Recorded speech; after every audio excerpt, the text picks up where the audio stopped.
The 10,094th meeting of the Security Council is called to an order.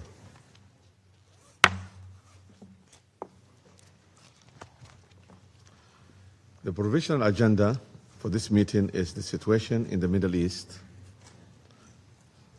The agenda is adopted.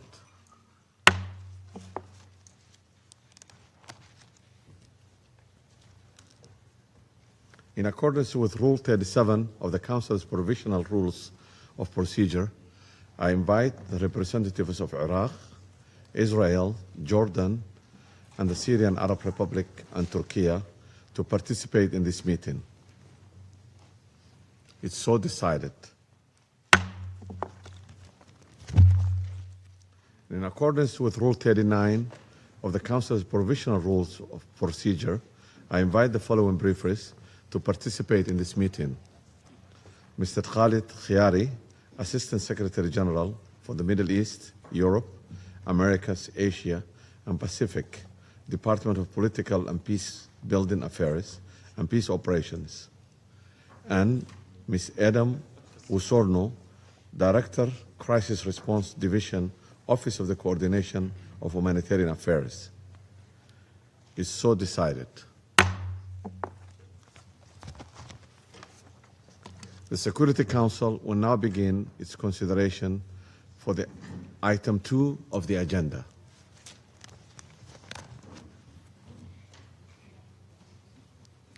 I now give the floor to Mr. Khalid Khiari.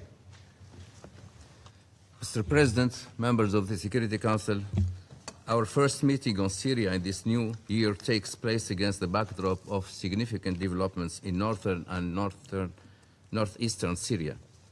While these developments have advanced rapidly in recent days and the situation remained fluid, let me briefly recap the key events of the past weeks. A further round of talks between the Syrian government and the Syrian Democratic Forces to implement the 10th of March 2025 agreement on 4 January did not yield progress. Shortly after, clashes erupted in and around the SDF-controlled neighborhoods of Aleppo city, Ashrafia and Sheikh Maqsoud. Following several days of intense fighting, and in the context of measures taken by the Syrian government to alleviate the impact on civilians, such as humanitarian corridors, reports from various public sources indicate that tens of thousands fled, most of whom have started to return. Dozens were killed, hundreds were wounded, and persons are still missing. On 11 January, the SDF withdrew east of the Euphrates to northeast Syria. On 17 January, Syrian government forces moved across the Euphrates and took control of broader swaths of territory from the SDF, with local populations in these areas also taking over of territory from the SDF in many instances. With mediation from the United States and other international partners, on 18 January, a ceasefire and full integration agreement between President al-Shara and SDF leader General Mazloum Abdi was announced to halt the fighting and ensure the full integration of all 3 northeast governorates under central government control. However, a subsequent meeting on 19 January between them failed to resolve implementations and fighting resumed. On 20 January, the Syrian presidency announced the shared understanding between the government and the SDF, providing the SDF a 4-day period for consultation, and the SDF expressed its commitment to a ceasefire. Mr. President, we are now 2 days into this critical period.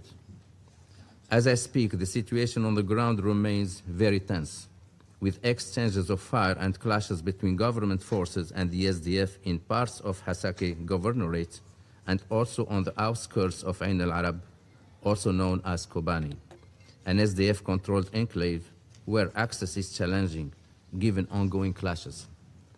Let me note that there is an alarming humanitarian protection crisis with an urgent need for all sides to ensure the protection of civilian infrastructure and humanitarian access.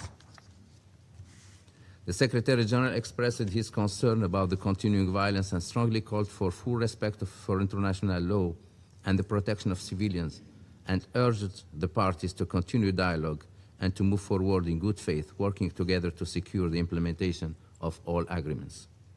We strongly appeal for both sides to immediately adhere to a ceasefire in line with the 18 January agreement and engaging fleshing out and implementing the details of this latest understanding of 20 January swiftly and in a spirit of compromise in order to ensure a peaceful integration of northeast Syria in support of Syria's border transition. It is important also to note the recent decree number 13 announced by President al-Shara concerning the linguistic, cultural, and citizenship rights of Syrian Kurds within the Syria state. This is a crucial issue for the future, and the unprecedented decree is an encouraging initiative on which to build further through a genuinely inclusive process.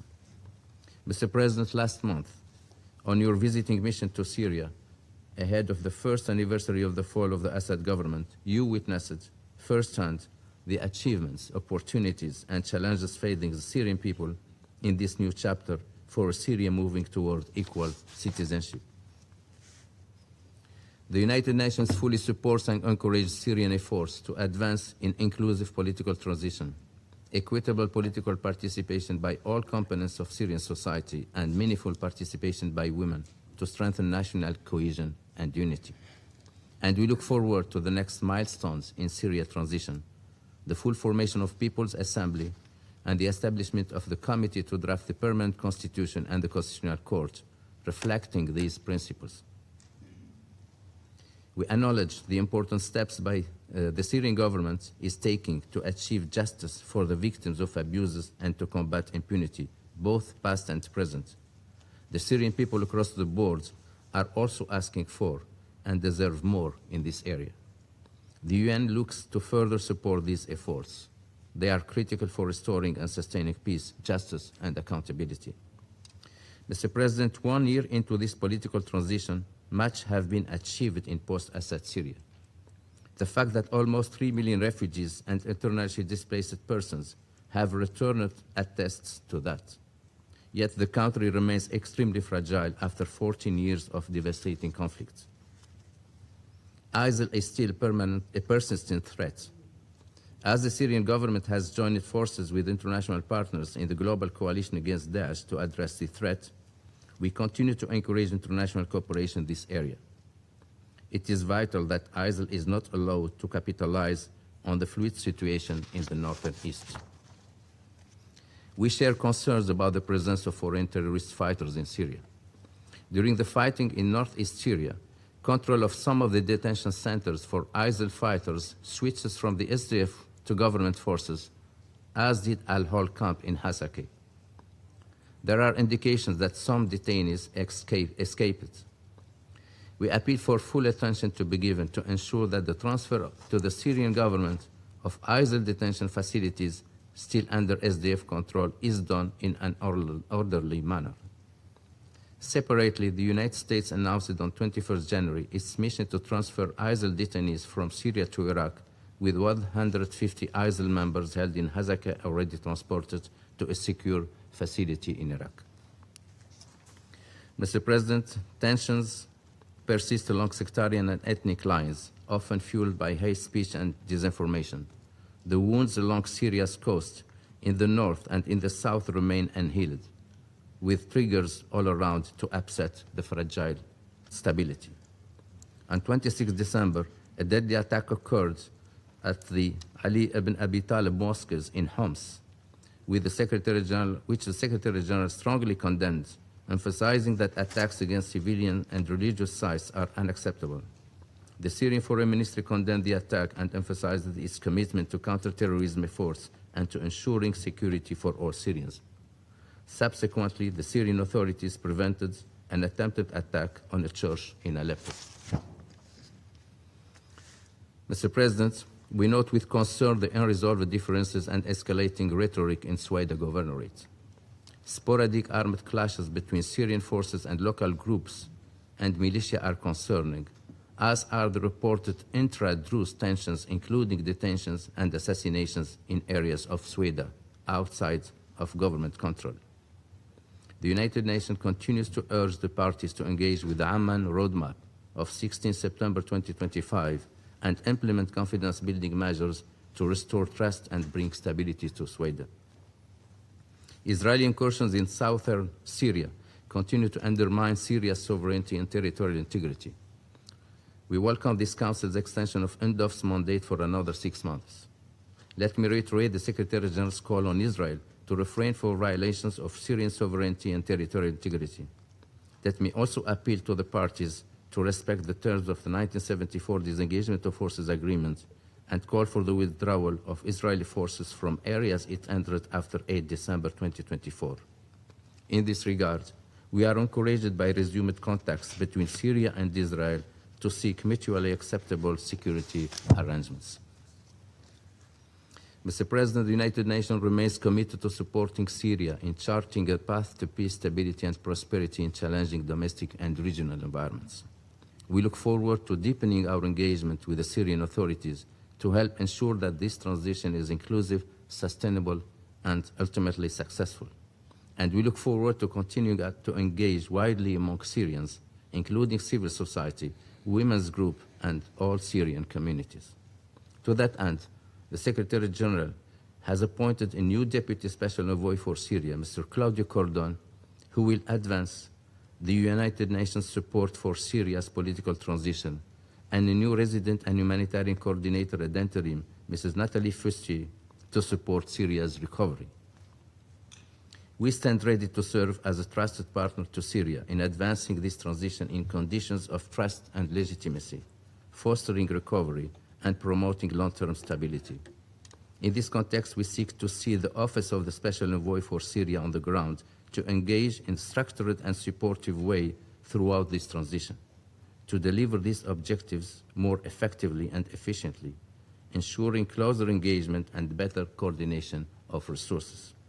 We look forward to furthering the dialogue with the Syrian government in this regard. Thank you, Mr. President. I thank Mr. Khiari for his briefings. I now give the floor to Ms. Adam Usorno. Thank you, Mr. President. As Syria enters the second year of its new chapter, the determination of its people to build a better future is both palpable and encouraging.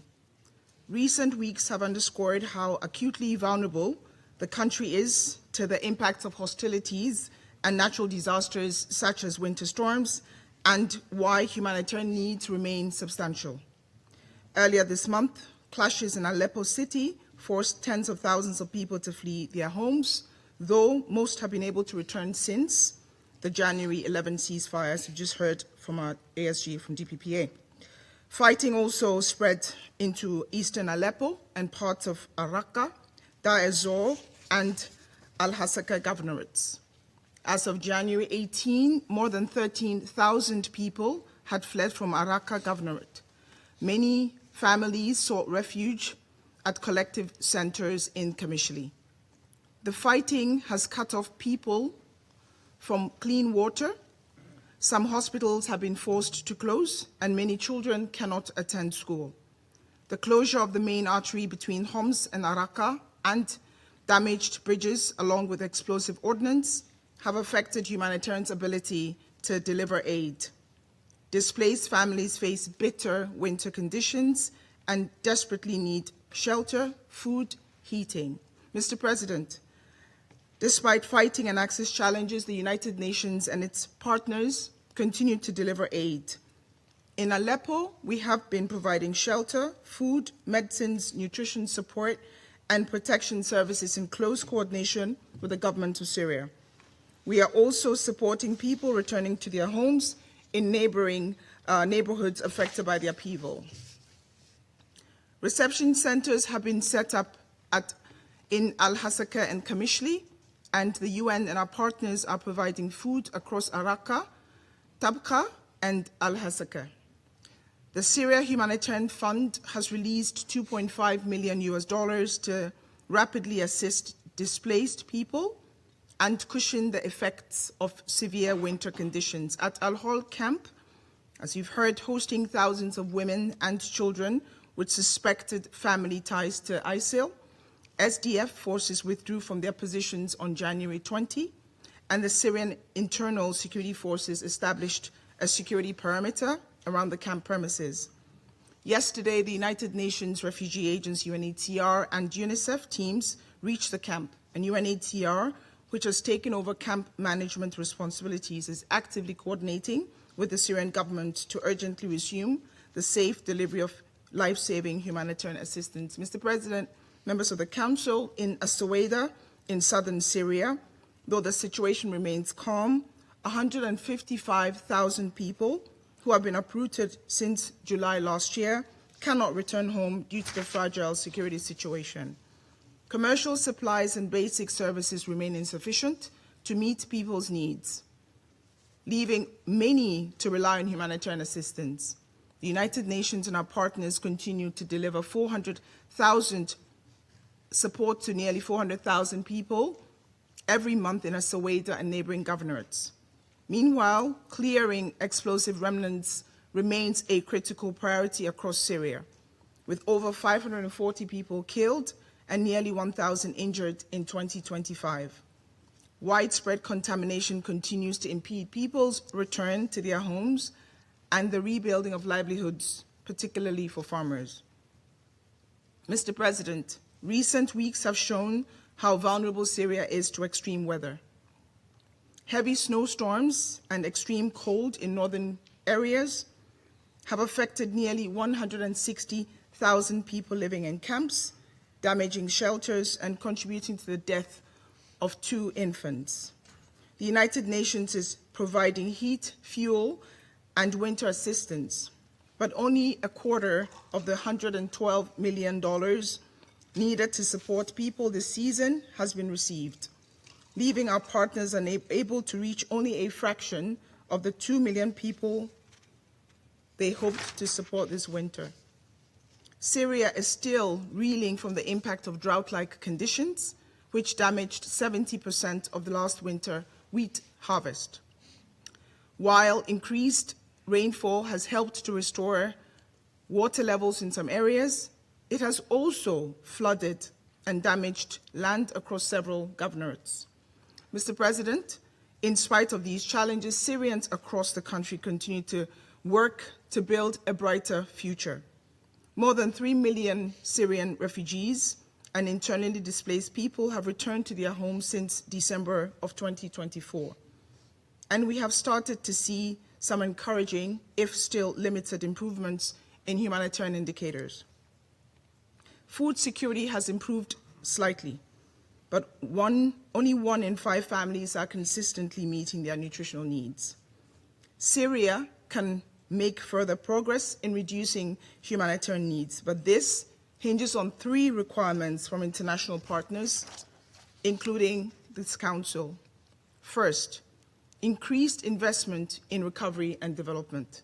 Years of conflict and underinvestment have left communities across Syria with significant shortfalls in services, infrastructure, and financial access. Government-led efforts are underway to help address these gaps. But given the scale of the challenge, international partners must step up with swift and sizable support and provide targeted development finance so that the most vulnerable are not left behind. Second, sufficient and sustained humanitarian funding in the near term. Large-scale development investments will take time to mobilize and bear fruit. In the meantime, immediate life-saving assistance must continue. In 2025, the United Nations and our partners received only 1/3 of the $3.2 billion we needed. With this, we were able to do a lot. We were able to reach 3.4 million people in critical aid every month. But this was out of the 10.3 million people we targeted. We could not do as much. We thank all member states and our donors who have helped Syrians, both inside Syria and in neighboring countries, over the years. We welcome the recent announcement by the United States that Syria is among the humanitarian operations it will support through country-based pool funds. We are also grateful to those donors who have already made early contributions for 2026. And third, active diplomacy to prevent further violence and protect civilians. The recent clashes in Aleppo and beyond show how instability continues to force families from their homes, strains already limited humanitarian resources, and slows development and recovery efforts. We hope the recent ceasefire agreement will translate into stability that the people of Syria need. Mr. President, reversing a crisis, a humanitarian crisis of the scale and complexity of Syria's, was never going to be easy, but we must all do what we can to support the people of Syria in this effort.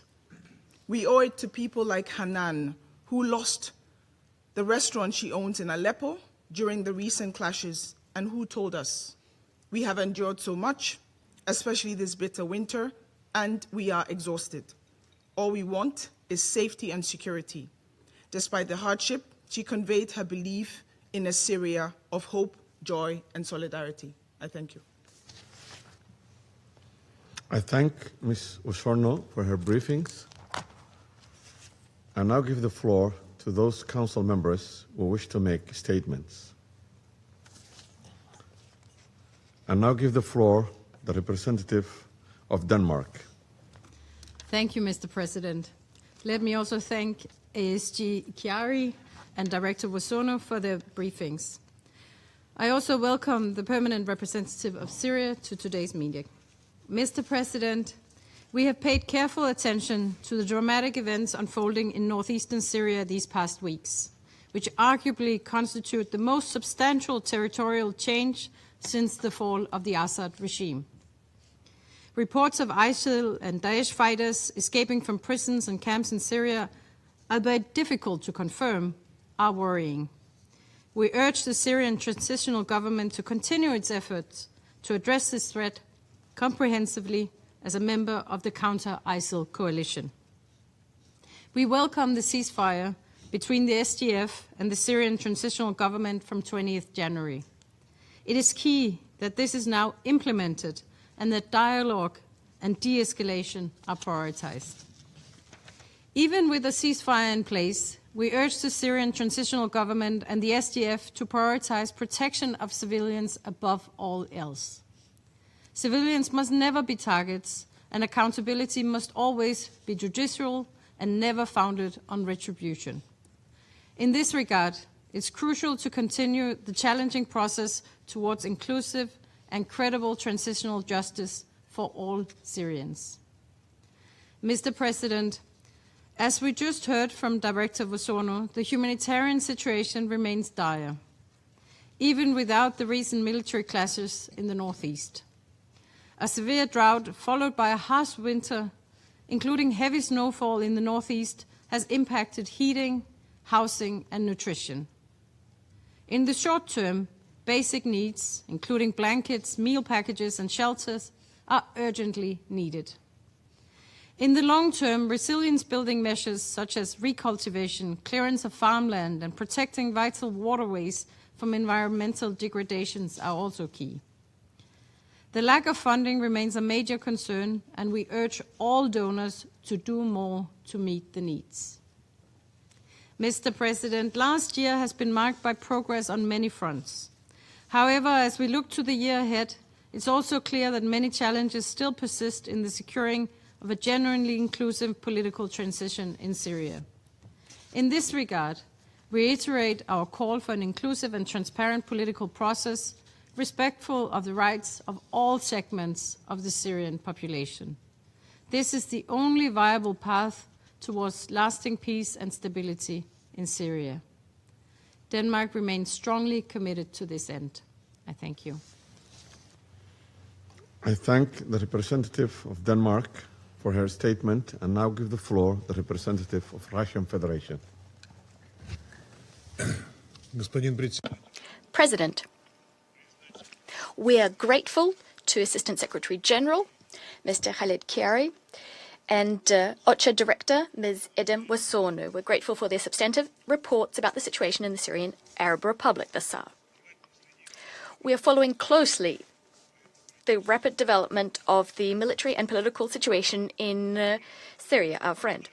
Unfortunately, since the start of 2026, we've seen the situation marked by yet another spike in violence between government forces and Kurdish armed formations in the northern parts of the city of Aleppo, Ashrafia, and Sheikh Maqsoud.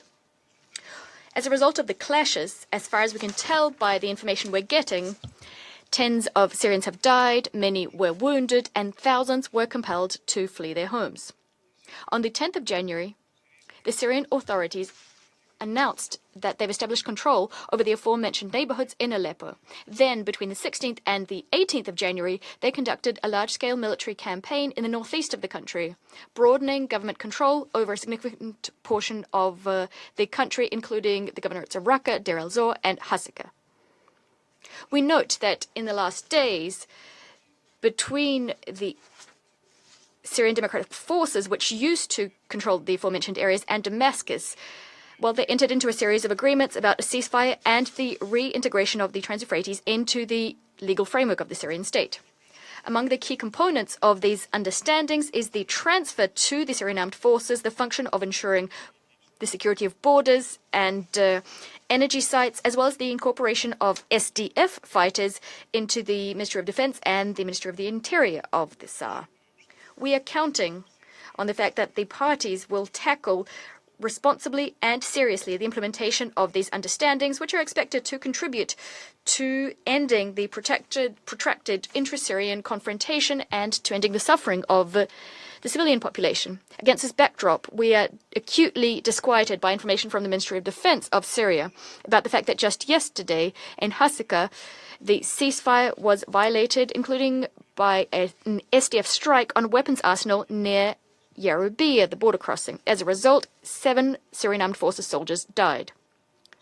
We urge all parties involved to cease efforts to sabotage the negotiations process and to refrain from any further confrontation, which risks ratcheting up the spiral of violence and sending the situation out of control. We stand convinced that the path to long-term sustainable stabilization in Syria requires the establishment of pan-national dialogue with the participation of a wide spectrum of ethnic and faith groups, including Alawites, Druze, Sunnis, and Kurds. Thus, we want to emphasize the importance of the presidential decree dated 16th January, a decree on the protection of linguistic and cultural rights of Syrian Kurds. We believe this document is an important and much-needed step on the path to the restoration and strengthening of trust, which is so necessary for all Syrians given this current very difficult period in the history of Syrian statehood. President, in the context of developments in Syria, we shouldn't forget about yet another rather dangerous factor, that is the concentration of thousands of ISIL fighters, including foreign terrorist fighters, FTFs, in prisons and refugee camps in the Trans-Euphrates. Given the advance of government forces to the east, SDF units left these sites holding ISIL members that they had been guarding, including the densely populated Al-Hol and Shadadi camps in Hasaka province. This, judging by media reports, was seized upon by a large group of terrorists who actually fled. Some of the fighters, as far as we understand, was swiftly arrested. Having said that, we believe it's unacceptable to see yet another security vacuum in such dangerous hotspots of international terrorism, which pose threats not only to Syria but the entire Middle East. We hope that the Syrian government authorities will manage to take control of this situation and to ensure the requisite level of physical security for all camps in the Trans-Euphrates containing ISIL members and members of their families. The issue of repatriation of fighters to their countries of origin remains outstanding. Mr. President, we're once again compelled to acknowledge that the decision, the solution of the many challenges, internal challenges in the Syrian Arab Republic is complicated by the ongoing illegal interference on the part of Israel. Despite the unambiguous signals from Damascus about the readiness of Syria to partake in mutually respectful dialogue, Western Jerusalem continues its arbitrary military activities against Syrians at odds with the 1974 agreement on the disengagement of forces and the Golan. We call on the Israeli leadership to refrain from using force to address their concerns as regards security, and for Israel to respect the security and the territorial integrity of their Arab neighbors, returning to the implementation of international legal obligations in keeping with relevant Security Council and General Assembly resolutions. Mr. President, on a separate note, we want to speak about the humanitarian consequences of the latest developments surrounding Aleppo and in the northeast of Syria, which created an additional burden for the entire Syrian Arab Republic. What was fairly predictable as a consequence of the hostilities were the new waves of displacement, which resulted in a serious spike in humanitarian need. It's unlikely that anyone can remain indifferent in the face of reports of women and children fleeing their homes, often barefoot and without any warm clothing. They are, in fact, seeking shelter, and this during a very harsh winter. We're also alarmed by reports about the fact that opportunities for helping these people are very limited due to the closure of key transport routes. We are particularly disquieted by information about damage to critically important sites.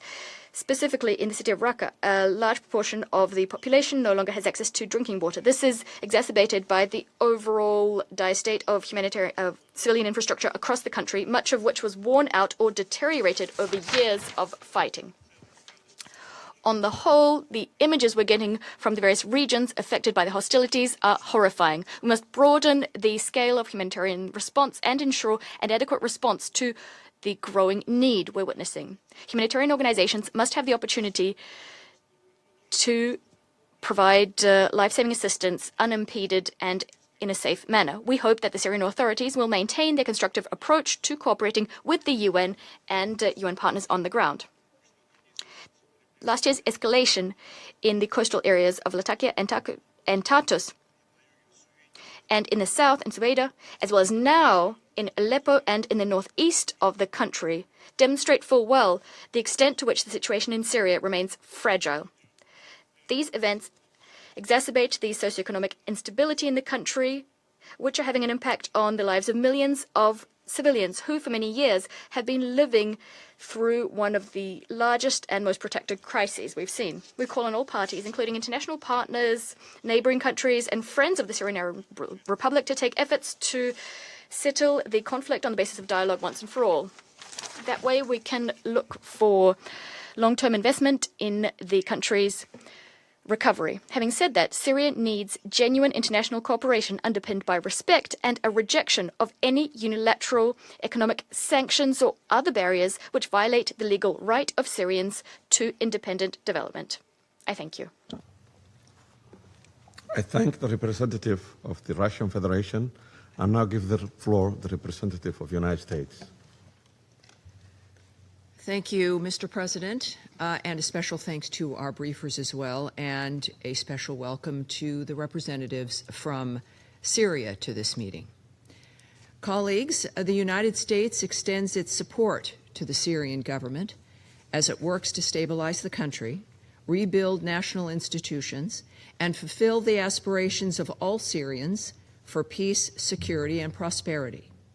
The United States has long supported efforts to defeat ISIS and promote stability in Syria, including through Operation Inherent Resolve and our partnership with the Syrian Democratic Forces, or SDF, whose sacrifices have been instrumental in achieving enduring gains against terrorism. Now, the situation has fundamentally changed. The new Syrian government joined the global coalition to defeat ISIS in late 2025, pivoting to cooperation with the United States on counterterrorism. Damascus is now both willing and positioned to take over security responsibilities, including control of ISIS detention facilities and camps.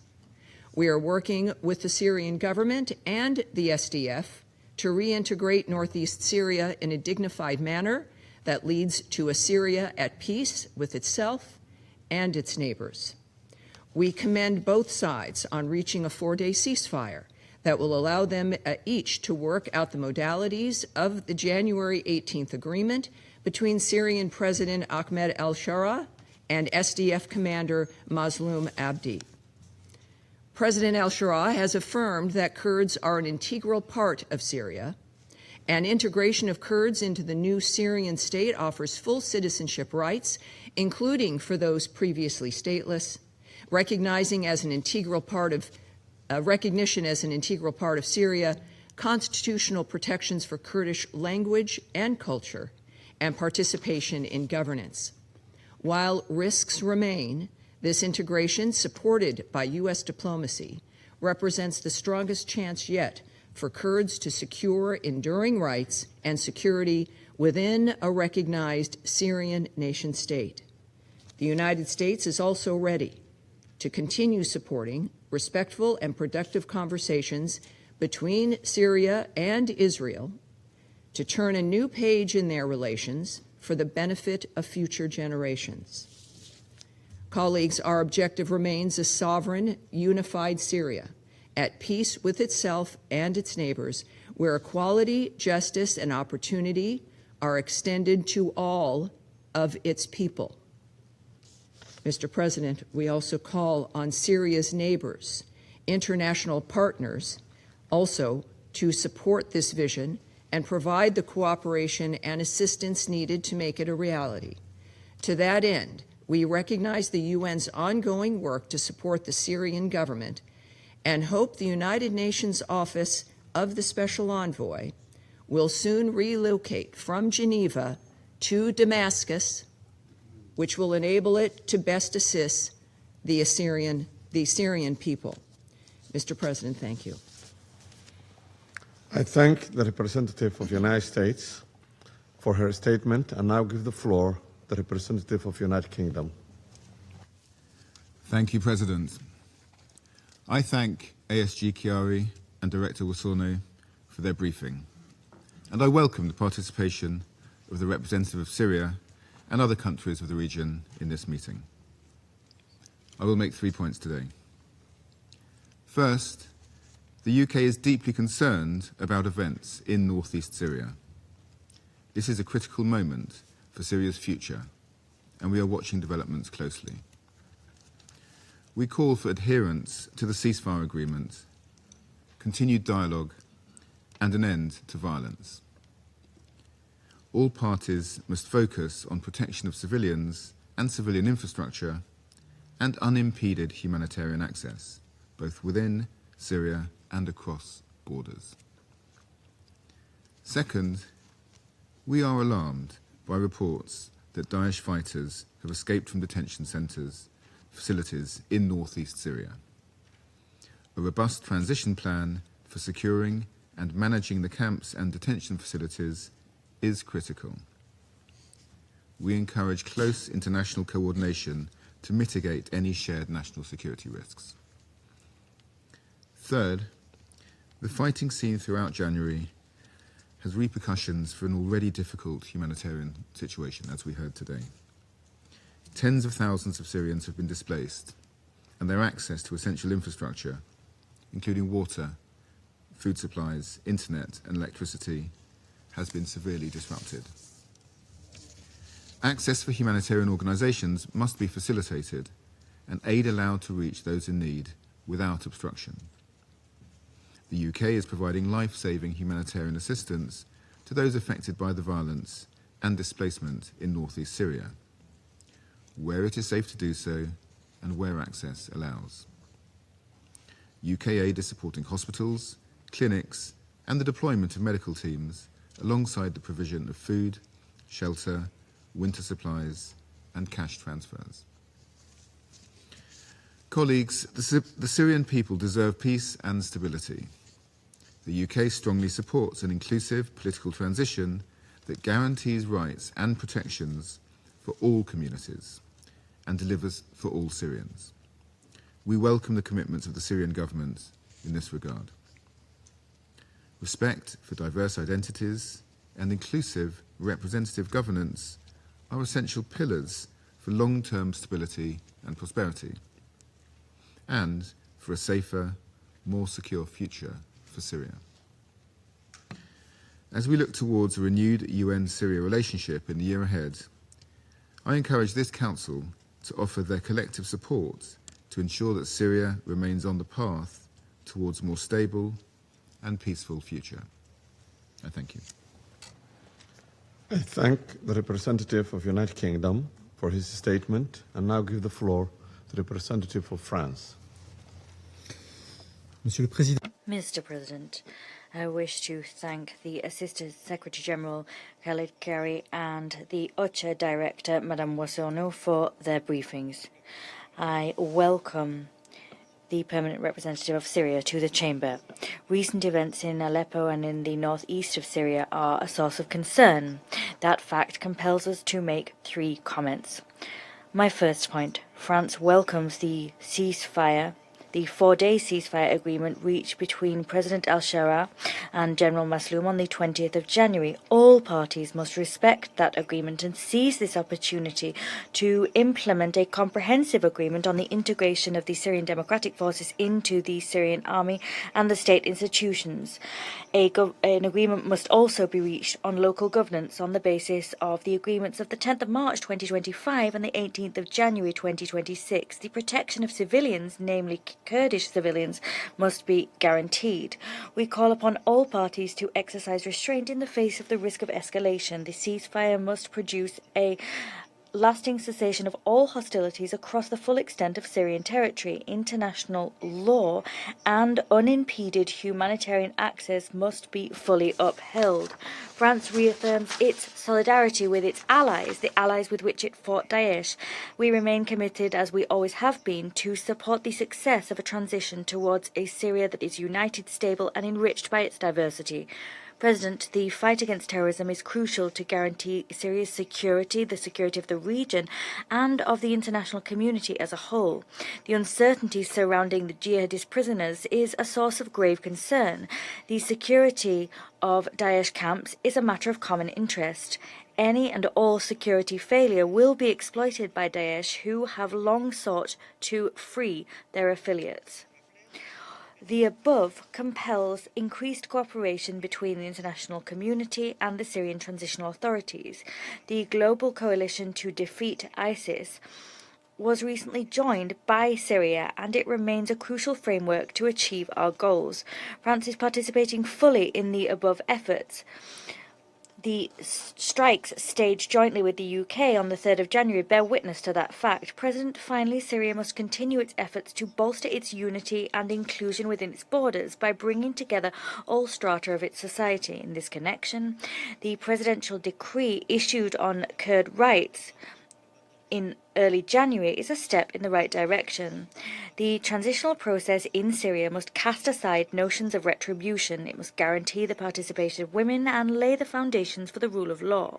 The fight against impunity to try crimes committed under the former regime, but also those committed during massacres on the coast and in Sueda last year, is a vital lever in this regard. President, in addition to restoring peace within its borders, Syria must achieve peace with its neighbours. We encourage the rapprochement with Lebanon. We also hope that a security agreement will be found very soon with Israel. France has facilitated discussions between the countries with American mediation. These have produced a coordination mechanism. It is incumbent upon this Council to stand side by side the Syrian people at this crucial juncture by supporting its transition towards a stable, united, sovereign and diverse country. Thank you.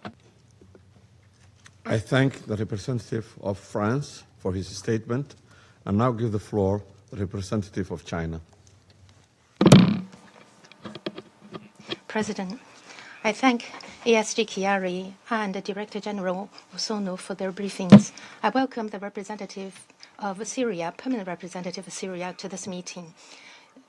The newly appointed Deputy Special Envoy for Syria, Cordoni, has assumed this duty. I extend my congratulations to him and wish to reiterate China's firm support for the work of the office.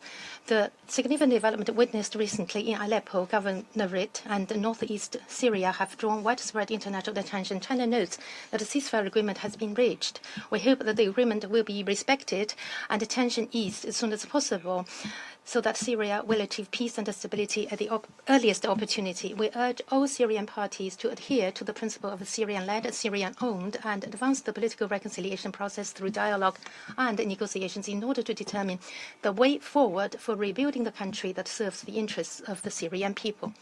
The evolving situation in northeastern Syria has raised a security risk that calls for concern.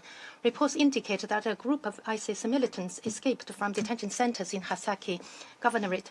China is also concerned about the control of the detention centers where the Islamic militants remain. China firmly opposes terrorism in all forms and manifestations and stresses that any terrorist activity constitutes a gravest threat to international peace and security and must not be tolerated. We call on the Syrian transitional government to fulfill its international obligations and take all effective measures to resolutely combat all international terrorist organizations designated by the Council, including the East Turkestan Islamic Movement. At this time of deep winter, more than 1.5 million Syrians suffering from cold and hunger are waiting for assistance. China commends the UN humanitarian agencies for overcoming challenges such as funding shortages and security concerns to continue their humanitarian operations in Syria. We call on the international community to increase humanitarian input to Syria to help its people to survive the harsh winter in warmth. In the long run, though, all parties must help Syria restore its domestic market, integrate into international and regional cooperation, and thoroughly eliminate the root causes of instability. The international community's expectations for Syria are broadly aligned. We all hope that Syria will steadily advance an inclusive political transition, resolutely combat terrorism, effectively protect the rights of minority groups, swiftly revive its economy, and embark on a path of sustainable development. China reaffirms its support for Syria's sovereignty, independence, unity, and territorial integrity, and opposes external interference. We stand ready to work with the international community to play a constructive role in helping Syria achieve security, stability, and development. Thank you, President. I thank the representative of China for his statement and now give the floor to the representative of Panama. Gracias, señor. Thank you, Mr. President.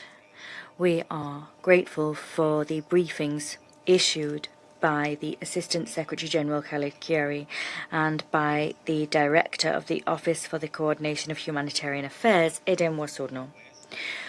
We wish to warmly welcome to the Chamber the representatives of the Syrian Arab Republic and the representatives of the other countries. They do us a great honour by being with us today. After 14 years of conflict, the Syrian people continue to demonstrate extraordinary resilience.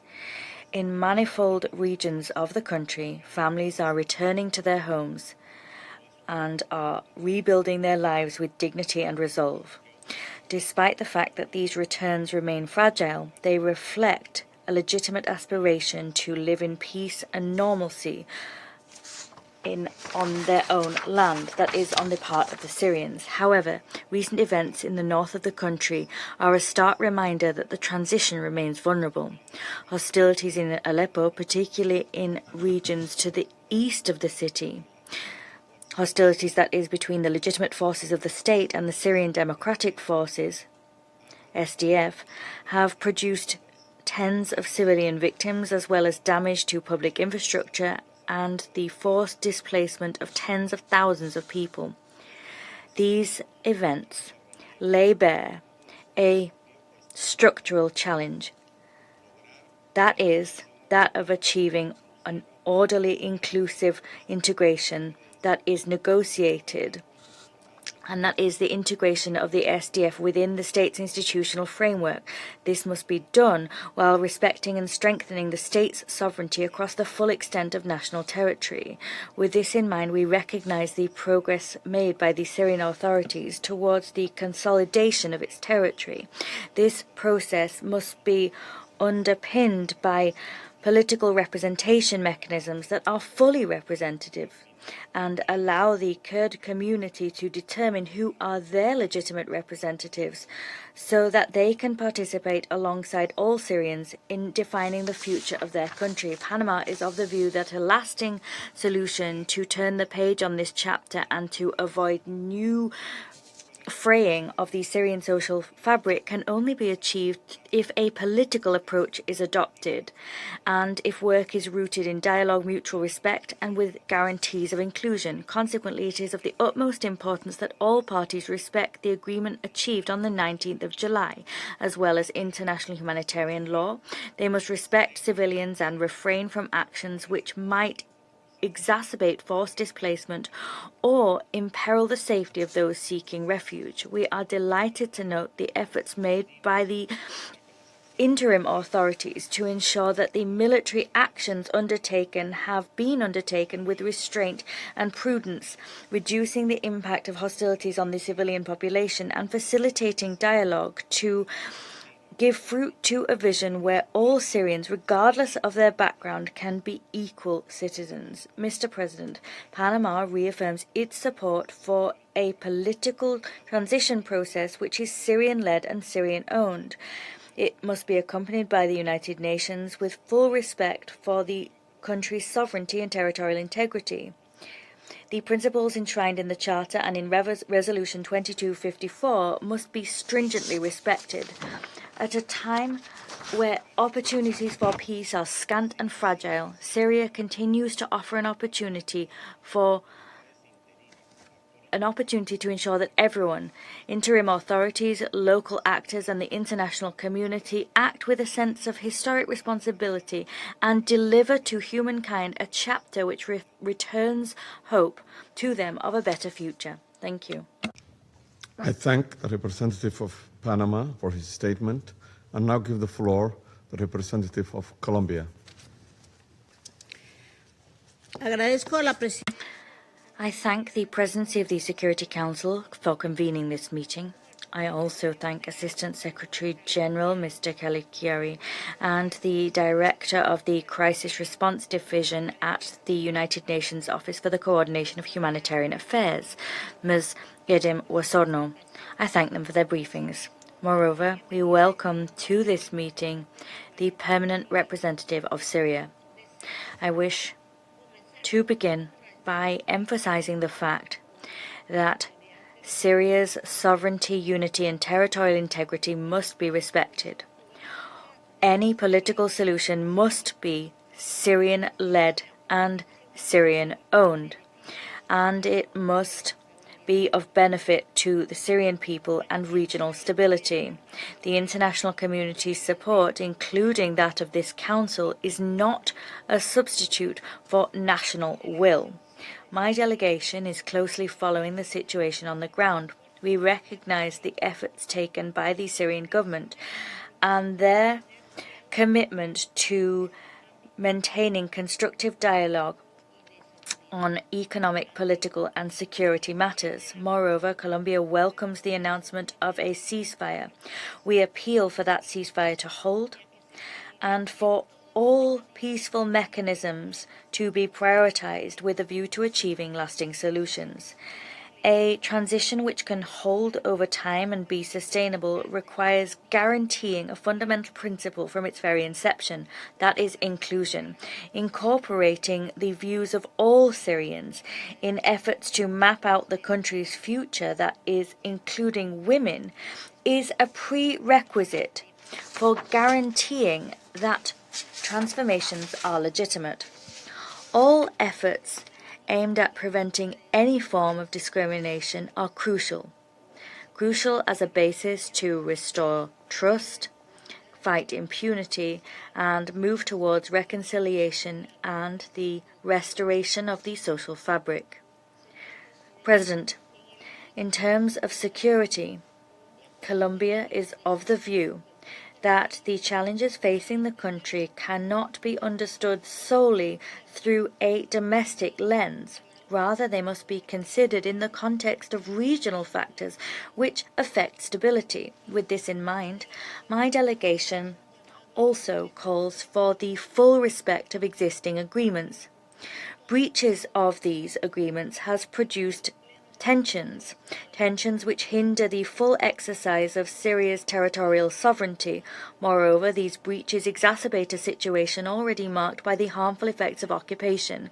On the humanitarian track, we emphasize that protecting civilians must remain at the heart of efforts, particularly in view of the eternal challenges which remain on the ground. It is necessary to guarantee that essential services continue to be provided, including health services. Colombia is grateful for the efforts made by humanitarian stakeholders who continue to provide assistance in a complex theater of operation. We encourage the international community to continue to provide sustained and predictable financial support. However, it is equally important to begin the transition towards strategies which bolster capacity in national institutions and which lay the foundations for development, aligning actions undertaken with national priorities and promoting sustainable solutions. Mr. President, to conclude, Colombia wishes to note that we are aware firsthand of the challenges arising from conflicts, but we also have firsthand experience of the benefits which arise from continuing to build peace, guarantee justice, provide redress to victims, and to work towards reconciliation. Peace is the goal. It is a purpose pursued every day from within the country and with diversity fully embraced. This Council must recognize these efforts and extend decisive support to Syria as it seeks to achieve peace. Thank you. I thank the representative of Colombia for her statement and now give the floor to the representative of Latvia. Thank you, Mr. President. Let me thank ASG Kerry and OCHA Director Osorno for their briefings. And I also welcome the participation of the permanent representative of Syria to this meeting. As we heard during the briefings, and we know that during the past year, Syria has achieved a remarkable progress. However, many hurdles and challenges remain ahead. Through this perspective, allow me to focus on 3 points. First, Latvia is following the developments in northeast Syria closely and with concern. We welcome the ceasefire and full integration agreement signed by the Syrian Transitional Government and Syrian Democratic Forces. And we call on both sides to continue to exercise restraints for the ceasefire to hold, as tensions and risks of further violence persist. The path towards a peaceful and prosperous future that all Syrian people have long aspired cannot be achieved by military means, but through dialogue and mutual commitment. And orderly and peaceful integration of the SDF military and security personnel into the state institutions would be an important advancement towards a united and inclusive Syria. We call on the Syrian Transitional Government to assume governance of the country's northeast with profound responsibility and commitment to serving all Syrians. In this regard, we welcome the historic decree acknowledging civil and cultural rights of Syrian Kurds. Inclusive participation of all ethnic and religious groups of the Syrian society is at the core of the political transition. So we are awaiting also the elections to be held in the remaining governorates in the northeast and the appointment by President Ashara of the selected members, including women, to the People's Assembly. Second, as we heard from OCHA briefing, the humanitarian situation across Syria remains dire. And recent developments, particularly the military clashes in and around Aleppo, as well as in the northeast of Syria, have an impact on civilian suffering and new waves of displacement. In any outbreak of armed conflict, the protection of civilians is a prerequisite and a legally binding obligation for all sides. We note that safe and organized evacuation of civilians from the conflict zone in Aleppo took place, and we call on all parties to maintain the commitment to the fundamental principles of IHL. Reliable humanitarian corridors remain essential to support those who are returning to their communities and to safeguard the functioning of civilian infrastructure, such as hospitals and schools. Third, Stable and restored Syria is vital for the entire Middle East.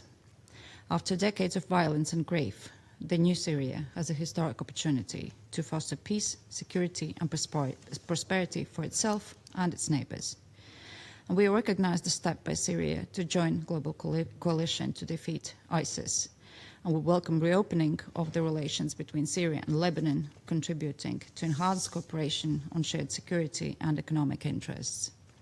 In the same vein, we acknowledge Syria's restraint and constructive efforts towards stabilization of their relationship with Israel.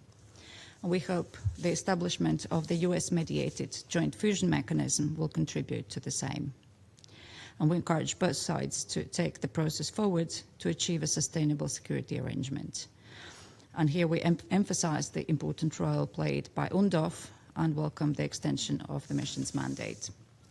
Mr. President, international solidarity focused on recovery and rebuilding is essential on Syria's path towards stability, dignity, and lasting peace. The UN has the necessary expertise and tools to support this goal, and we're convinced that increasing UN presence is beneficial for the future of Syria. The resilience and determination of the Syrian people gives ground to hope for a better future. Latvia remains committed to the sovereignty, independence, unity, and territorial integrity of Syria, where an inclusive transition would enable the government to address the country's security, humanitarian needs, and socio-economic recovery. Thank you.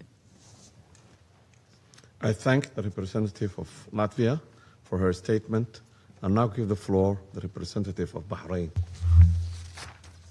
سيد الرئيس يطيب لي Mr. President, allow me at the outset to thank Mr. Khaled Khayari, Assistant Secretary General for Middle East, Europe, the Americas, Asia, and the Pacific, as well as to Ms. Edem Wasorno, Director of the Crisis Response Division at the Office of the Coordination of Humanitarian Affairs, for their valuable briefings. I welcome the presence of the Permanent Representative of Syria, as well as all other permanent representatives in the session today. We would like to reiterate our unwavering position to support the independence and the stability, security, and territorial integrity of Syria. Syria is going through a critical juncture that is difficult, that requires also international coordinated support that would allow the return of the refugees and support the reconstruction efforts, enhance economic recovery, and achieve the best interests of the Syrian people. We reiterate our full support and our solidarity with the Syrian government out of a conviction that the stability of Syria and restoring its normal role in the Arab region and in the region as a whole is a pillar for stability. The Kingdom of Bahrain follows the positive steps taken by the Syrian government towards political reform, starting with the National Conference, the dialogue held, and also the meetings that took place in October. This is a political path that Syrians lead and guarantees their full participation in determining the future of their country. We also took note of the positive steps taken by the Syrian government that included a national decree that guaranteed the rights of Kurdish people in Syria and prevents any discrimination or exclusion on an ethnic or linguistic basis. The Kingdom of Bahrain stresses that coexistence, the safeguarding and protection of religions and faith, and achieving equality and justice are main elements for civic peace and building an inclusive state that is able to establish and foster stability and sustainable development. Bahrain condemns all terrorist and hostile actions that would destabilize Syria. In this context, Bahrain supports the efforts made by the Syrian government to fulfill its obligations in fighting terrorism and extremism and fighting narco-trafficking and strengthening regional stability, including the decision to join the global coalition against ISIS. Bahrain highly appreciates the role of Saudi Arabia in lifting the sanctions imposed on Syria, and the UK's, EU's, and the US's positive response to lift and alleviate the sanctions imposed on Syria that would allow recovery and reconstruction to unfold. Bahrain considers the Security Council Resolution 2799 as a good opportunity to move towards a phase of stability and sustainable development. It commends the visit by Security Council members to Damascus in December 2025, supporting the political transition in Syria. Bahrain welcomes also the declaration by the President al-Shara about reaching a new agreement with SDF that aims at having a ceasefire and ensuring stability in conflict areas and integrating SDF elements in the state and security institutions and strengthening the presence of the state in the north and northeast regions of their country. And also the handover of the oil fields to the Syrian government in support of its sovereignty. We urge all components of the Syrian society to put the national interest first and to consolidate civic peace and protect the civilians in line with international humanitarian law and to refrain from anything that would lead to exclusion. We appreciate the efforts of the U.S. in supporting the talks on reintegration of SDF in state institutions. We also support the efforts by UN and its organs as well as international partners to provide humanitarian assistance to Syria, including supporting the displaced and Syrian refugees, allow the voluntary and safe, dignified return of the refugees according to international standards. Bahrain reiterates again the need for the respect of the sovereignty, territorial integrity and independence of Syria and to refrain from any actions that would destabilize Syria or that are in violation of Security Council resolution and calling upon the Security Council and the international community to shoulder their legal and ethical responsibility in this regard. In conclusion, Mr. President, Bahrain reiterates its call to the international community to support Syria in this important phase and that supporting the recovery in Syria is a direct investment in the stability and security of the region as a whole. Thank you, Mr. President. Thank the representative of Bahrain for her statement and now give the floor the representative of Greece. Thank you, Mr. President. I thank SG Chiari and Director Gosuno for their briefings, and I welcome the presence of the representative of the Syrian Arab Republic in the meeting. As the new year has dawned upon us, let us acknowledge the progress that Syria achieved in 2025, but also the challenges it still faces.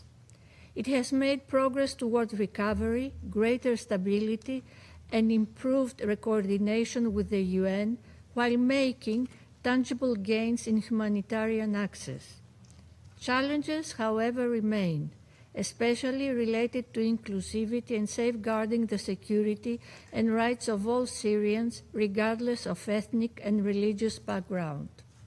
We recognize, welcome, and support the efforts of the Syrian transitional government to stabilize and unite the country and its people under extremely difficult circumstances. Simultaneously, we should not forget that 2025 was marked by violence against Alawites, Druze, and Christians. The violence in the coastal region and Sueda over the past year weighs heavily on our minds as we follow developments in the Kurd majority northeastern Syria. Which brings me to my first point. The clashes in northeastern Syria underscore the continued fragility of the transition, leading to thousands fleeing and dozens dead. The ceasefire agreement between the Syrian government and the SDF should be fully and immediately implemented by all sides. We hope that the truce recently announced will indeed translate into a permanent ceasefire.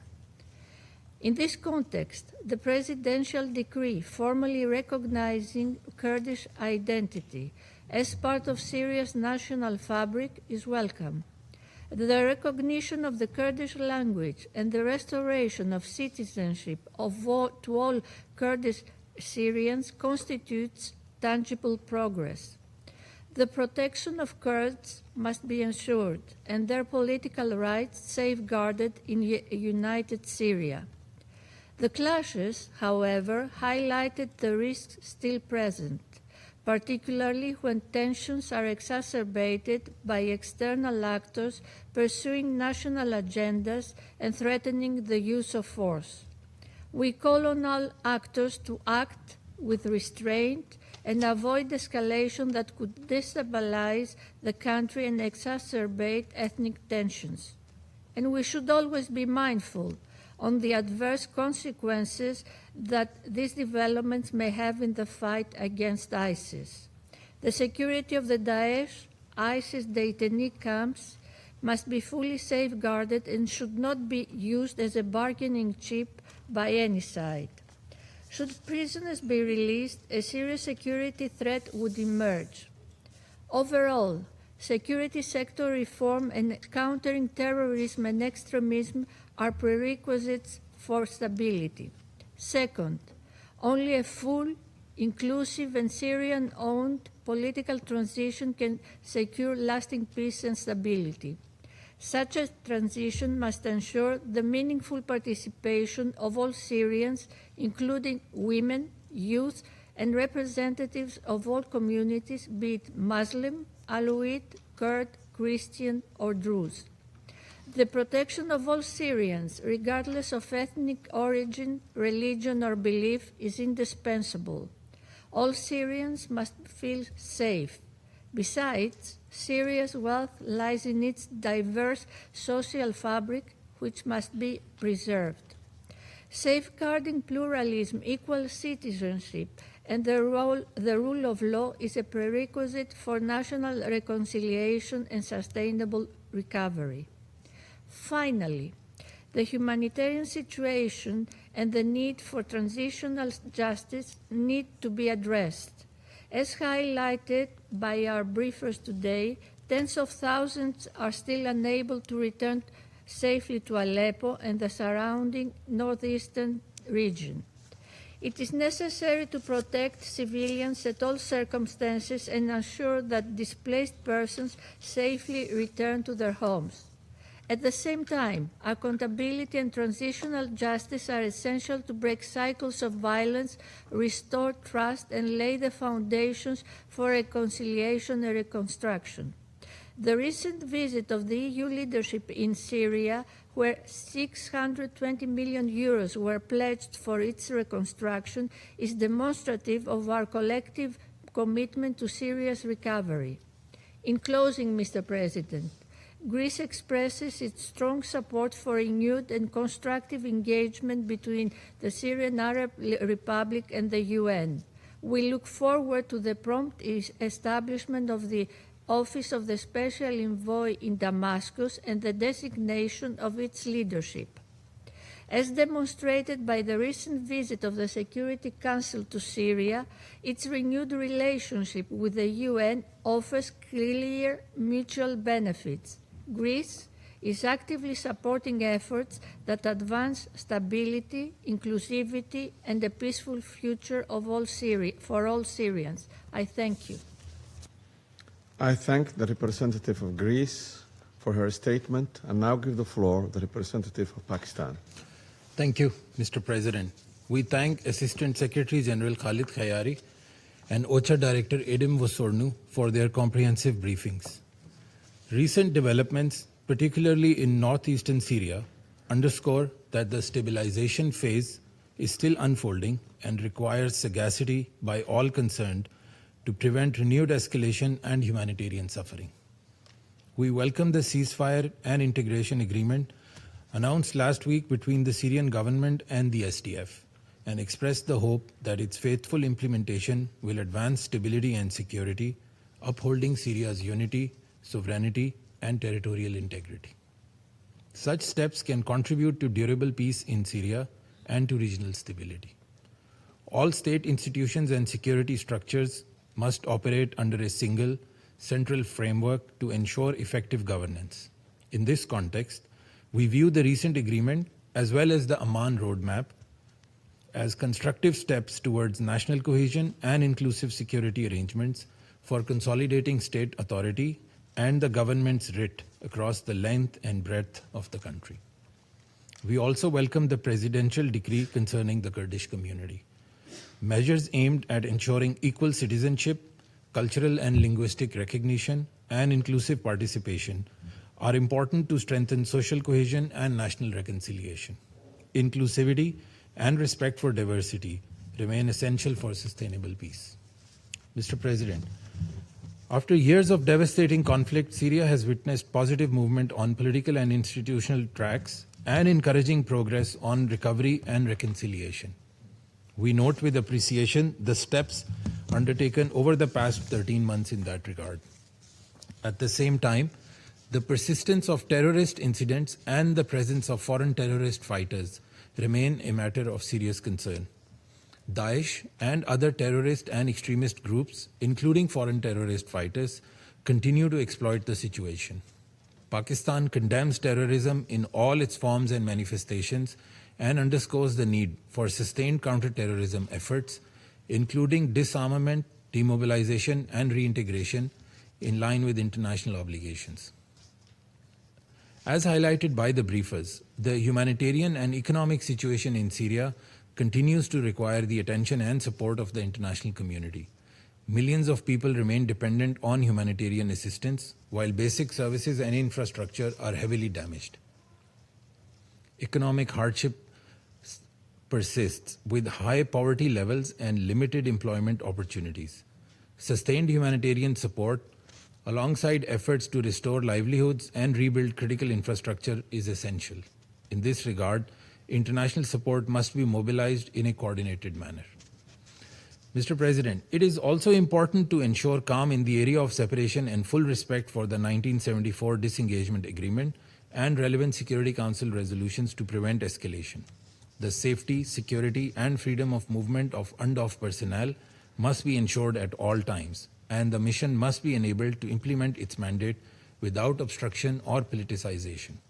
Despite Syria's continued efforts to exercise restraint and pursue diplomatic avenues, repeated violations of Syria's sovereignty by Israel undermine stability and risk further escalation. The resolutions 338 and 497 must be strictly respected. Pakistan reaffirms its full commitment to stand with Syria and its people, to support an inclusive Syrian-owned and Syrian-led political process, to uphold Syria's sovereignty and territorial integrity.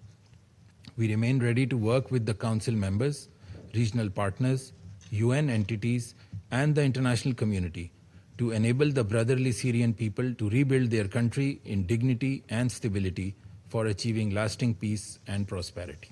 I thank you. I thank the representative of Pakistan for his statement.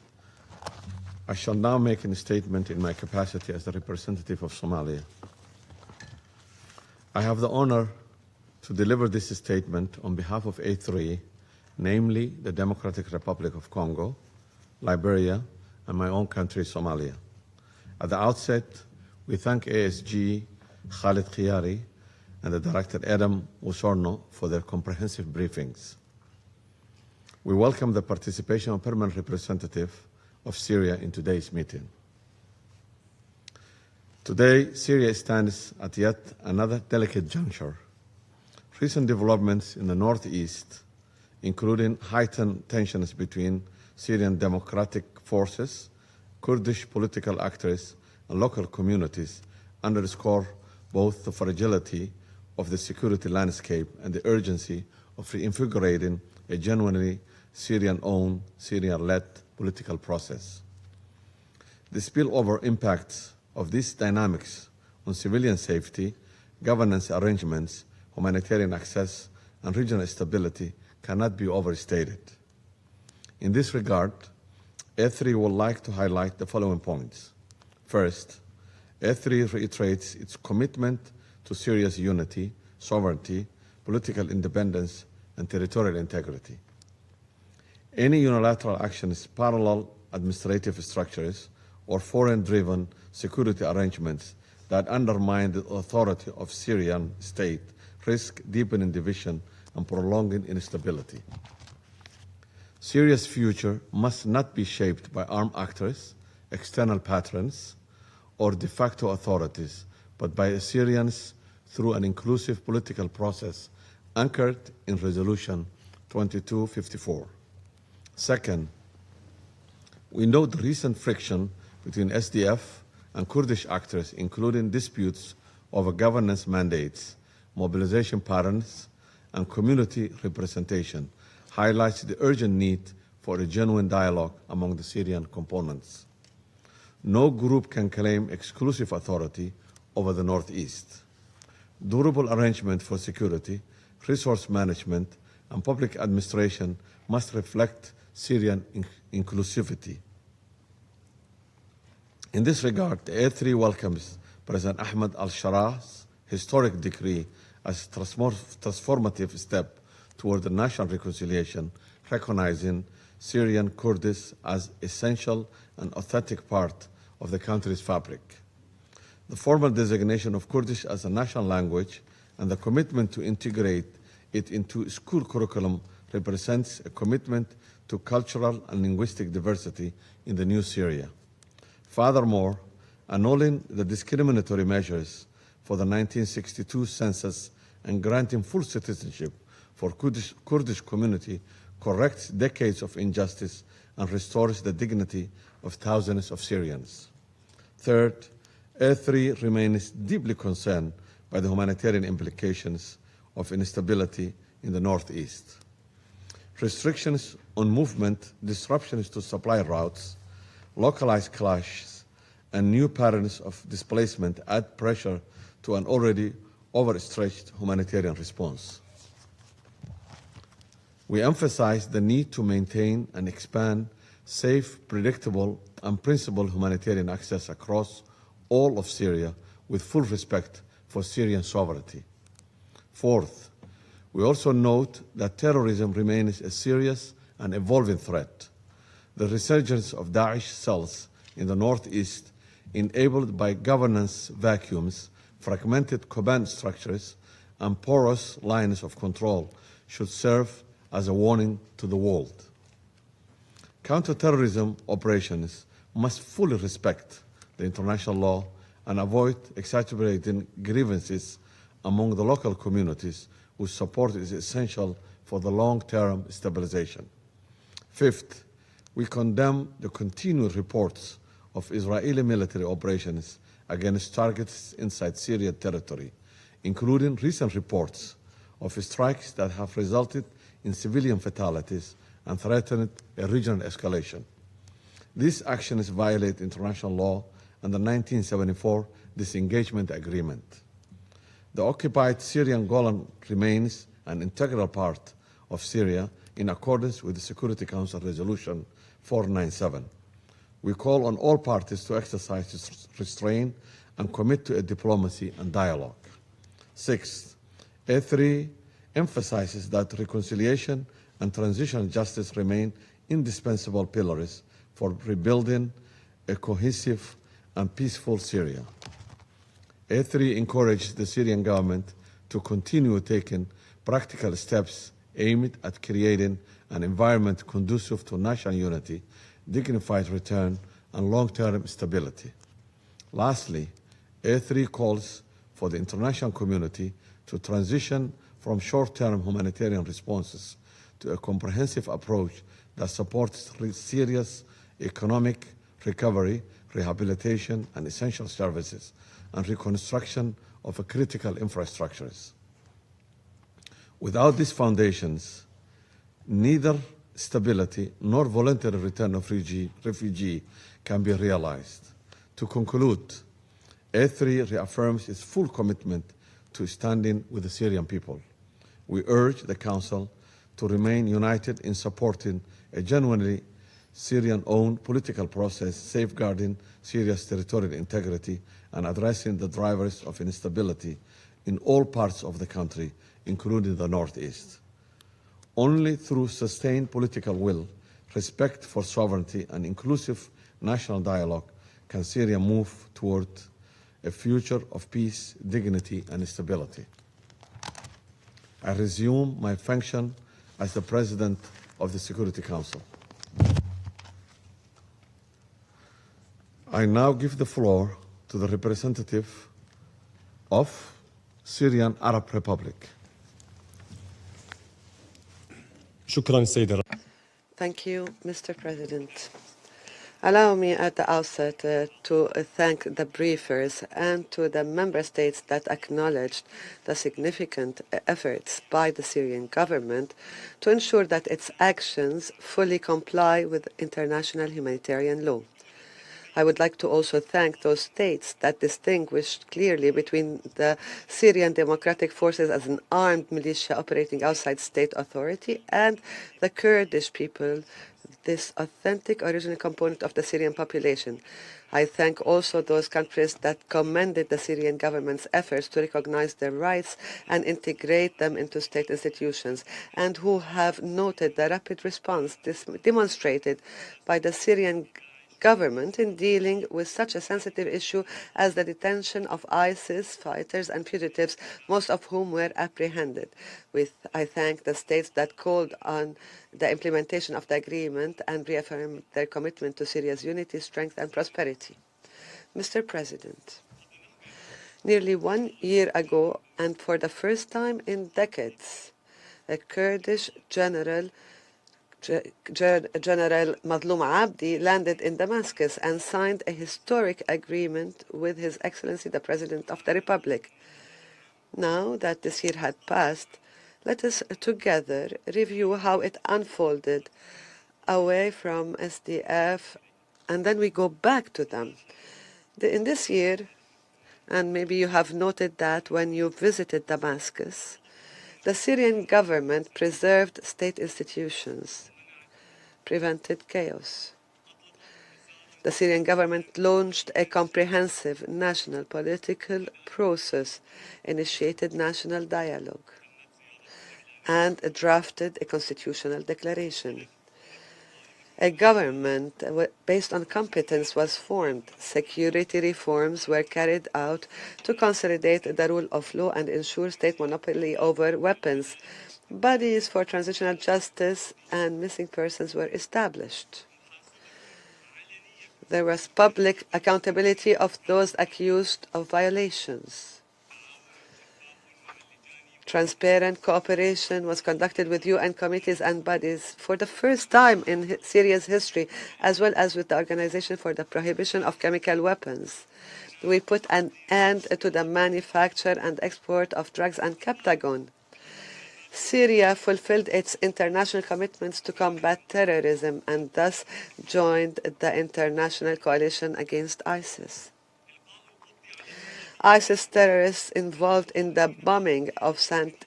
Elia Church and the Ali bin Abi Talib Mosque in Homs were arrested, along with several senior leaders of ISIS in cooperation with the international coalition. More than 3 million refugees and internally displaced persons returned. Basic services were rehabilitated. We saw the beginning of the economic recovery, as well as the development and prosperity, and the wheels for them were set in motion. There was diplomatic presence expanded with international visits east and west, with investments and development partnerships. The rich and diverse national social fabric was protected in all its components: Arabs and Kurds, Syriacs and Assyrians, Circassians and Turkmens, Muslims, Christians, and Jews. As you all witnessed over the past few months, Syrian Christians celebrated Christmas and New Year's in their churches and public spaces. As you are aware, one member of the Ministry of Interior was killed and 2 others injured while foiling a suicide attack that was targeting the Christmas celebrations in the city of Aleppo. In this context, I extend my deepest condolences to the family of the martyr Muhammad Masad, who sacrificed his life to protect civilians from the threat of terrorism and to preserve Syria's civilization and social fabric, which illusions and ideologies have never and will never succeed in tearing apart. This year witnessed also, for the first time since centuries, the return of Syrian Jews to their homeland after decades of forced absence. They celebrated their holidays freely in their synagogues and homes. This is the new Syria, which embraces all its sons and daughters without any discrimination. Presidential Decree number 13 of 2026 that was issued by the President of the Syrian Arab Republic that affirmed that Syrian Kurdish citizens are an authentic part of the Syrian people and emphasized that their cultural and linguistic identity are an integral component of the national identity. It reaffirmed the state's commitment to protect this diversity. It recognized the Kurdish language as a national language and guarantees full cultural and civil rights for all Syrian Kurds, men and women alike. It designates a celebration of Nowruz as a national holiday symbolizing spring and fraternity. The Syrian state's approach is the preservation of pluralism and the building of equal citizenship as the foundation for stability and national unity. We are fully aware of the suffering endured by our Syrian Kurdish compatriots for decades due to marginalization and denial of rights. We are pleased today to see them as part of the new Syria state institutions, just like all other Syrian communities. Indeed, this has been demonstrated in recent days with the graduation of a new cohort of internal security forces from among the Kurdish residents of the Syrian region of Afrin. This constitutes a living example of the integration of Syrian Kurds into state institutions, away from cross-border political and ideological agendas that unfortunately exploited their suffering, but does not represent them. Neither do they reflect their interests or the interests of any components of the Syrian people. Mr. President, I have described to you how this year has been across various fields. Allow me now to clarify how our year unfolded with the Syrian Democratic Forces. A full year of negotiation, dialogue, and diplomacy. This was met with procrastination, stalling, evasion, and absence of responsibility.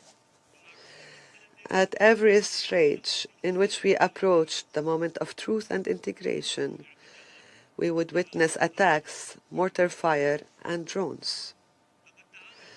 The Syrian government dealt with SDF in good faith, and an agreement was reached on the 10th of March 2025, defining mechanisms for integrating SDF members into state military and civilian institutions. However, the SDF failed to fulfill the agreement. Instead, it adopted a policy of deliberate delaying and breached its commitments, including the April agreement concerning the Sheikh Maqsoud and Ashrafiyya neighborhoods in the city of Aleppo. SDF and the PKK terrorist organization turned Sheikh Maqsoud and Ashrafiyya into two isolated enclaves within a city that represents Syria's economic capital and its engine of growth. These neighborhoods were used as a launching point for repeated attacks on Aleppo, resulting in the martyrdom of dozens of civilians and the destruction of vital civilian facilities. In light of all this, the Syrian government had very limited options. The Syrian government launched a targeted and precise operation to enforce the law.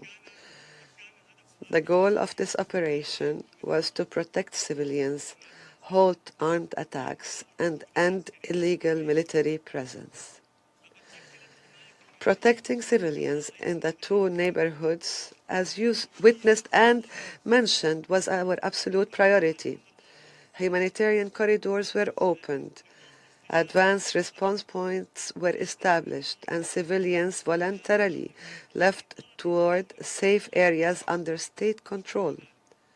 This happened in coordination with the United Nations and the International Committee of the Red Cross. Yes, this operation was carried out in full conformity with international humanitarian law and its core principles, particularly distinction, proportionality, and military necessity. As you all know, once the security operation concluded, mine clearance and removal of explosive remnants of war began immediately in preparation for the safe return of civilian life. This I witnessed personally in Sheikh Maqsoud and Ashrafiyya neighborhoods last week when I was in Syria. The government was compelled to conduct a limited security operation, but at the same time, it did not close the door to dialogue and political diplomatic solutions. Nevertheless, the SDF and the PKK terrorist organization persisted in intransigence and launched further attacks against the city of Aleppo, including the targeting of the Aleppo governorate with a drone during a press conference attended by several ministers and officials. This compelled the Syrian government to expand its precise operations to include eastern Aleppo countryside, particularly the areas of Deir Hafer and Maskana. In parallel, the eastern Euphrates region witnessed escalating tensions and widespread popular protest against SDF.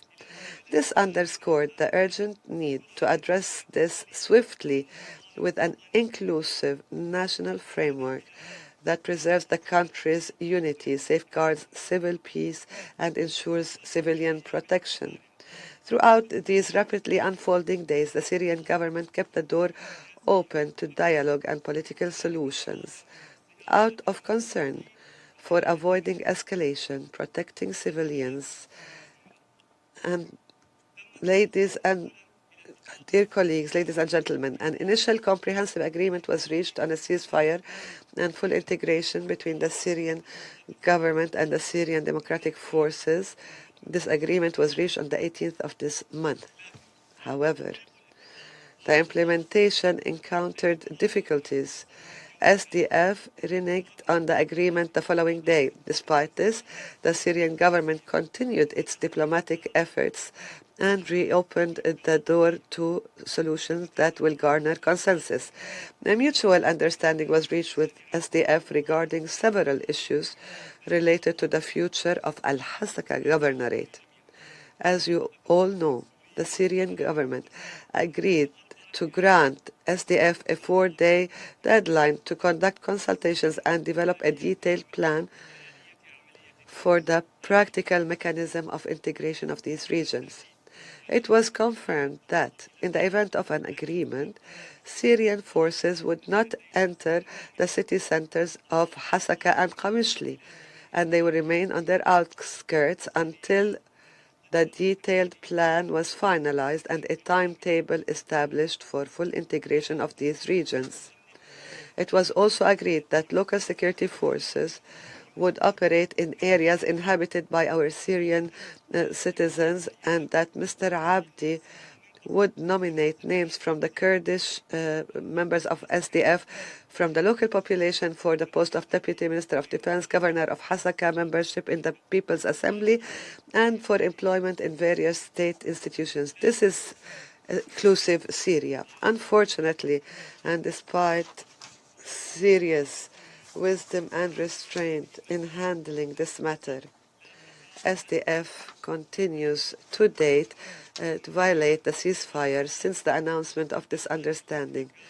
These violations resulted yesterday in the martyrdom of several soldiers of the Syrian Arab Army and the injuries of others. Syria strongly condemns attempts by SDF to exploit the issue of ISIS detainees as a means of political pressure and bargaining. It holds SDF fully responsible for any cases of escape or unlawful release of terrorist ISIS members and the consequences of such an irresponsible conduct. The Syrian government reaffirms that protecting citizens and preventing the return of terrorism is a supreme national priority. The Syrian government acted swiftly and responsibly, securing detention facilities that are now under its control according to international standards and in coordination with the American side, the UN, to prevent any security breaches.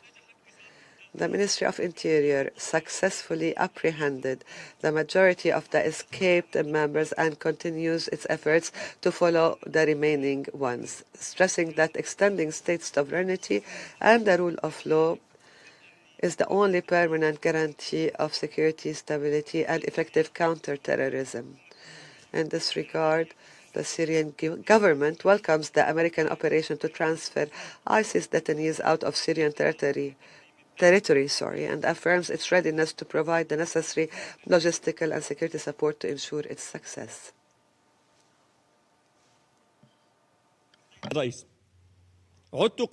Mr. President, a few days ago, I returned from Syria, where I visited the city of Al-Qanatara in the south of the country, along with USG Mr. Jean-Pierre Lacroix. There we met with the residents, and I saw for myself, and I heard for myself the extreme extent of the Israeli violations of the 1974 disengagement agreement and Israel's complete disregard of your esteemed Council's resolutions number 242, 338, and 497. Naturally, I will brief you on these grave violations and the pains that the residents have asked me to relay to you at the Security Council's meeting dedicated to that topic on the 28th of this month. Mr. President, some believe some of the remnants of the past regime, those who have attached themselves to some of those criminals that have fled and those that are wanted by justice, they believe that the new Syrian state's commitment to values and self-restraint, they believe that this is a form of weakness, despite the fact that we, and from the very first day, and I reiterate this here, the Security Council, have been saying and have said that we will be an asylum for anybody who is oppressed and who has a right. We will be a sword to be used against all of those who want to meddle with the security of our country. In closing, Mr. President, Syria today is moving firmly towards prosperity and development. It will keep its gates open to all partnerships and investments. It will only be a unified country that takes strength from, that derives strength from its institutions and that enjoys its legitimate authority over its entire geography and which respects local idiosyncrasies without any non-government armed presence. The new Syria has no victor and no loser. Rather, it is the victory of all Syrians. It is the unity of all Syrians, Arabs and Kurds, Armenians, Turkmens, Circassians, Muslims, Christians, and Jews. We will build a new Syria, Mr. President, with the help of all its citizens, men and women, on a basis of complete equality so that together they enjoy security and stability and prosperity in one homeland that brings together all of its sons and daughters and protects their dignity and their rights. I thank you, sir. I thank the representative of the Syrian Arab Republic and now give the floor to the representative of the Hashemite Kingdom of Jordan. I thank you, Mr. President. On behalf of the Arab Group, I would like to congratulate you on assuming the presidency of the Council for this month. We wish you success in your endeavors. We also congratulate the incoming Security Council members, and we wish them success in their tasks. And we appreciate those outgoing members, and we thank them for the valuable efforts that they've made during their membership of the Council. We'd also like to thank the briefers, ASG Chiari and Director Wosorno. I am honored to deliver the statement on behalf of the Arab Group. Mr. President, the Arab Group renews its full support to sisterly Syria for its security and stability and sovereignty and independence and unity and territorial integrity. And we flatly reject any form of external interference in its internal affairs in a manner that would embody the Charter of the United Nations. The Arab Group welcomes the national steps achieved by the Syrian government over the past year, including launching a comprehensive national dialogue, issuing the constitutional declaration, the parliamentary elections, and enhancing efforts to combat drug trafficking and terrorism, not to mention development efforts that aimed at reconstruction and recovery, and those efforts aimed to protect all Syrians and respect their rights with no discrimination. Mr. President, the unity, stability, and security of Syria is a pillar for the security of the entire region, and Syria's security and stability requires halting all the Syrian violations and interferences on Syrian territory, especially in its south, which are a blatant violation of Syria's sovereignty and its territorial integrity, and a blatant violation of international law, a dangerous escalation that would only increase tensions in the region. The Arab Group calls on the Security Council to oblige Israel to fully and immediately withdraw from all the areas that it entered after 7 December 2024 and from all of the occupied Syrian Golan and implementation of relevant Security Council resolutions, especially Resolution 497. We call upon the Security Council to oblige Israel to put an end to its aggressions and to fully abide to the 1974 disengagement agreement and to halt all the continued violations. Mr. President, the Arab Group reiterates its support for the Syrian government's efforts that aim to enhance security and stability and to put an end to illegal armed manifestations and to establish the state authority and its monopolization of weapons. We also welcome the ceasefire agreement and integration agreement signed between the Syrian government and SDF. We consider this an important step towards enhancing Syria's unity and stability and security. We support the full implementation of the agreement and full commitment to it as well. In this regard, the Arab Group welcomes the role of the United States in arriving at this agreement. We welcome the Syrian efforts to implement the roadmap in Suwaida and to establish security in Syria, which was declared by Syria, Jordan, and the United States. We confirm that it is important to fully implement the roadmap, which was welcomed and adopted by many states and international and regional organizations, and we stress our absolute rejection of any plans to divide Syria or to cede from it.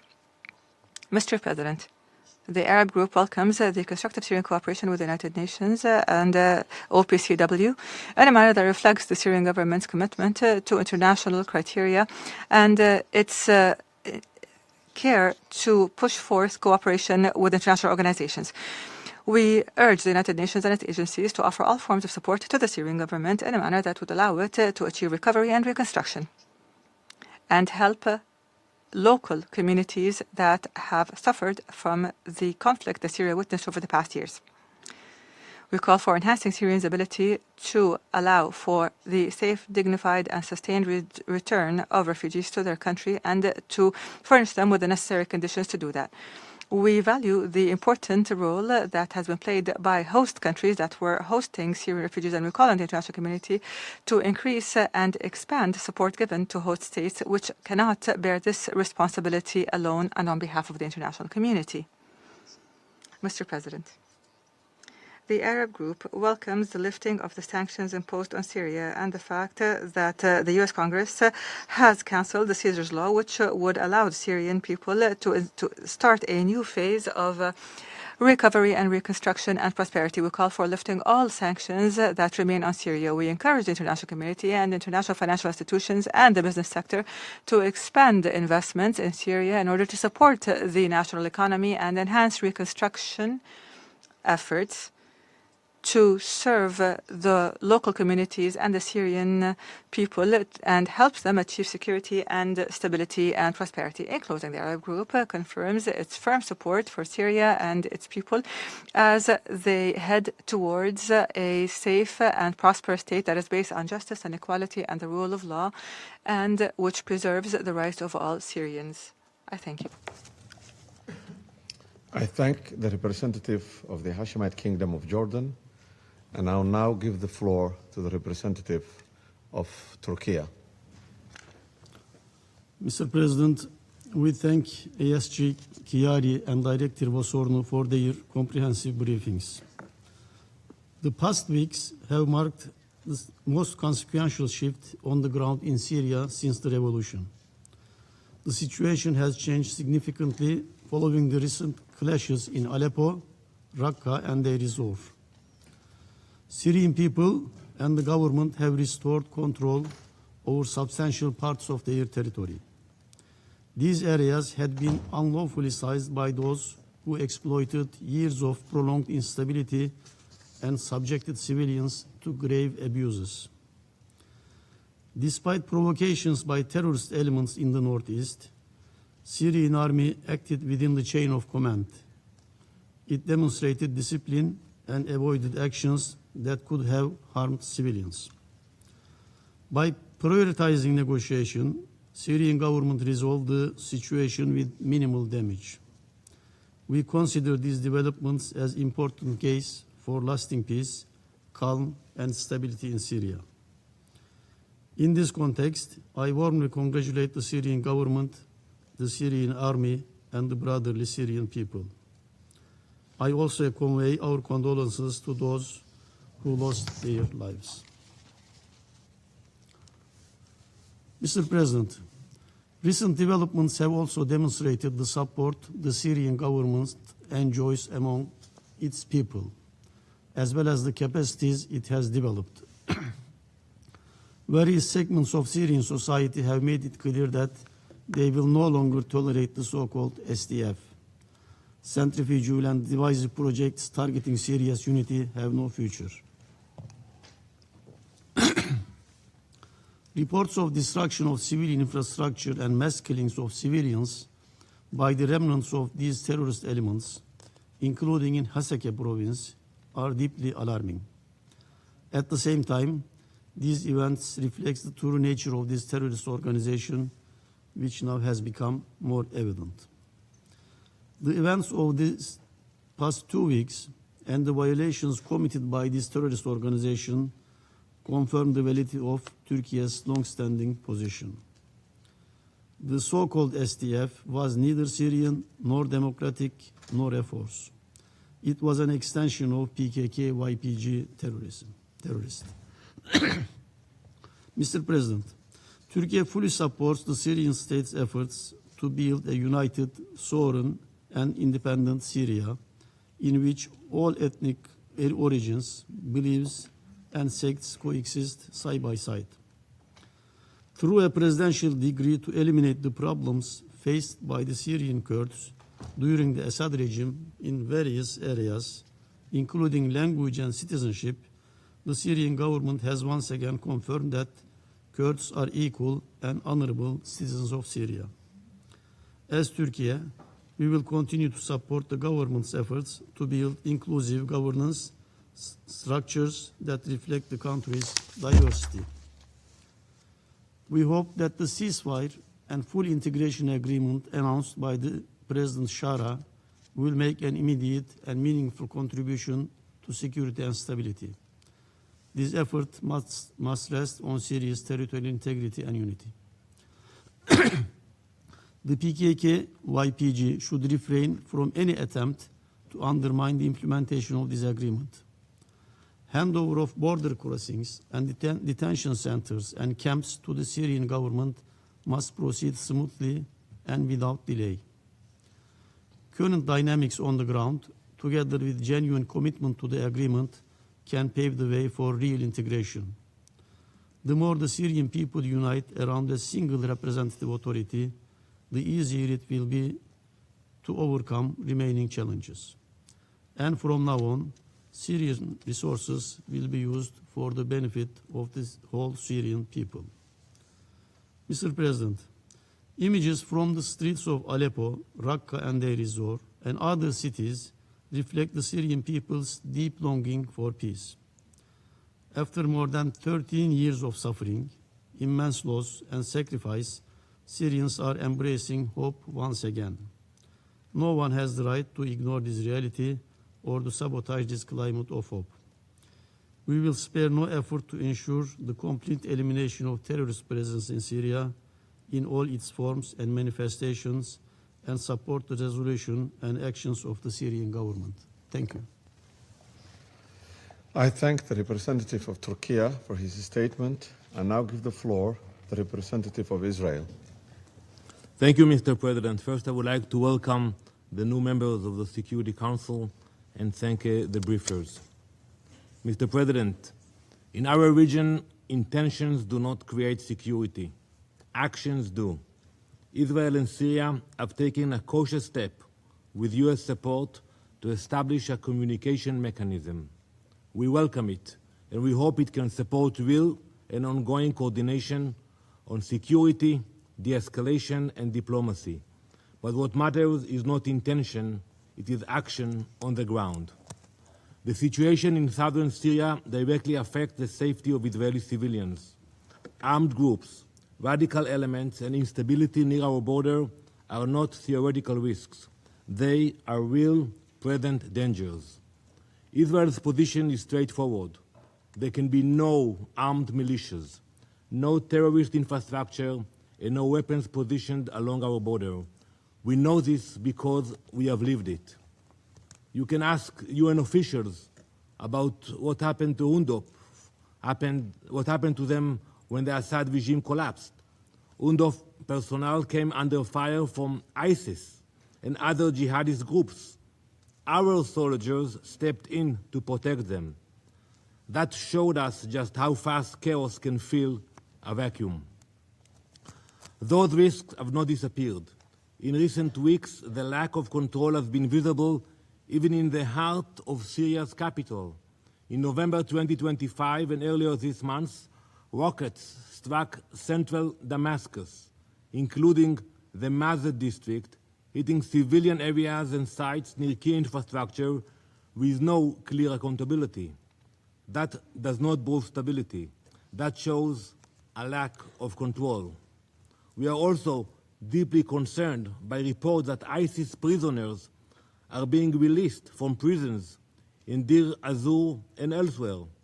These developments point to the danger of renewed jihadist and terrorist activity. Israel remains firmly opposed to terrorism in all its forms. We will not accept conditions that allow terrorists to regroup, rearm, or expand. Today, many of you raised concerns about the safety of minorities. At the same time, we hear hopeful talk about New Syria, Syria Jadida. But history teaches us governments are not judged by speeches or promises, but by actions and by how they treat the most vulnerable minorities. In recent weeks, we have received disturbing reports from Kurdish areas in northern and eastern Syria, reports of forced displacement, brutal abuse, and killings. The Kurdish people are not a footnote. They stood between us, between the world and ISIS. They fought, they suffered, and they paid a heavy price so others would not have to. They represent courage, pluralism, and the belief that a different Middle East is possible. To remain silent as they are being persecuted now would be moral failure. The same warning signs are visible elsewhere. We have seen pressure and violence directed at the Druze community in the south. These are not isolated incidents. The so-called Syria Jadida, New Syria, cannot be built on fear, repression, or the targeting of minorities. Israel seeks peace and stability, but our security is not negotiable. Mr. President, if there are clear, verified assurances of security in southern Syria, including the removal of radical elements and the protection of minorities, Israel is prepared to cooperate. Let me be clear. Israel is not the source of Syria's instability. Armed militias, terror proxies, jihadist groups, and foreign actors pursuing their own agenda, they are the problem. And let's be honest today. We speak with the Syrians. Syria's foreign minister, Assad al-Shibani, and its head of general intelligence, Hussein Salameh, have met with my colleagues, Israeli officials in Paris, to discuss those issues, to discuss coordination, stability, and security. They did so willingly. They did so because they understand a simple fact. Israel is not the problem. Israel is a potential partner for stability. Some in this room may choose to believe the promise of a new Syria. Others, watching what is happening on the ground, are a little bit more skeptical, and rightly so. There is a difference between intention and action. Israel knows the cost of instability. We do not speak about it. It's not only a theory. We confront it. If Syria is serious about a different future, they have to take action.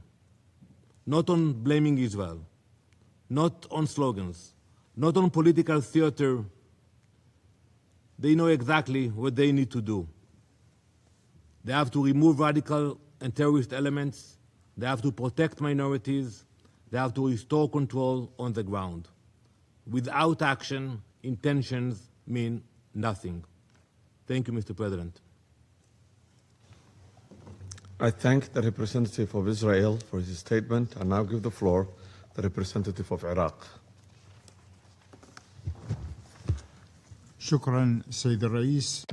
Thank you, Mr. President.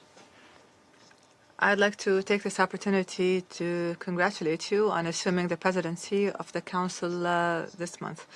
We'd also like to thank the presidency for convening this important session to discuss the rapidly evolving developments in the sisterly Syrian Arab Republic.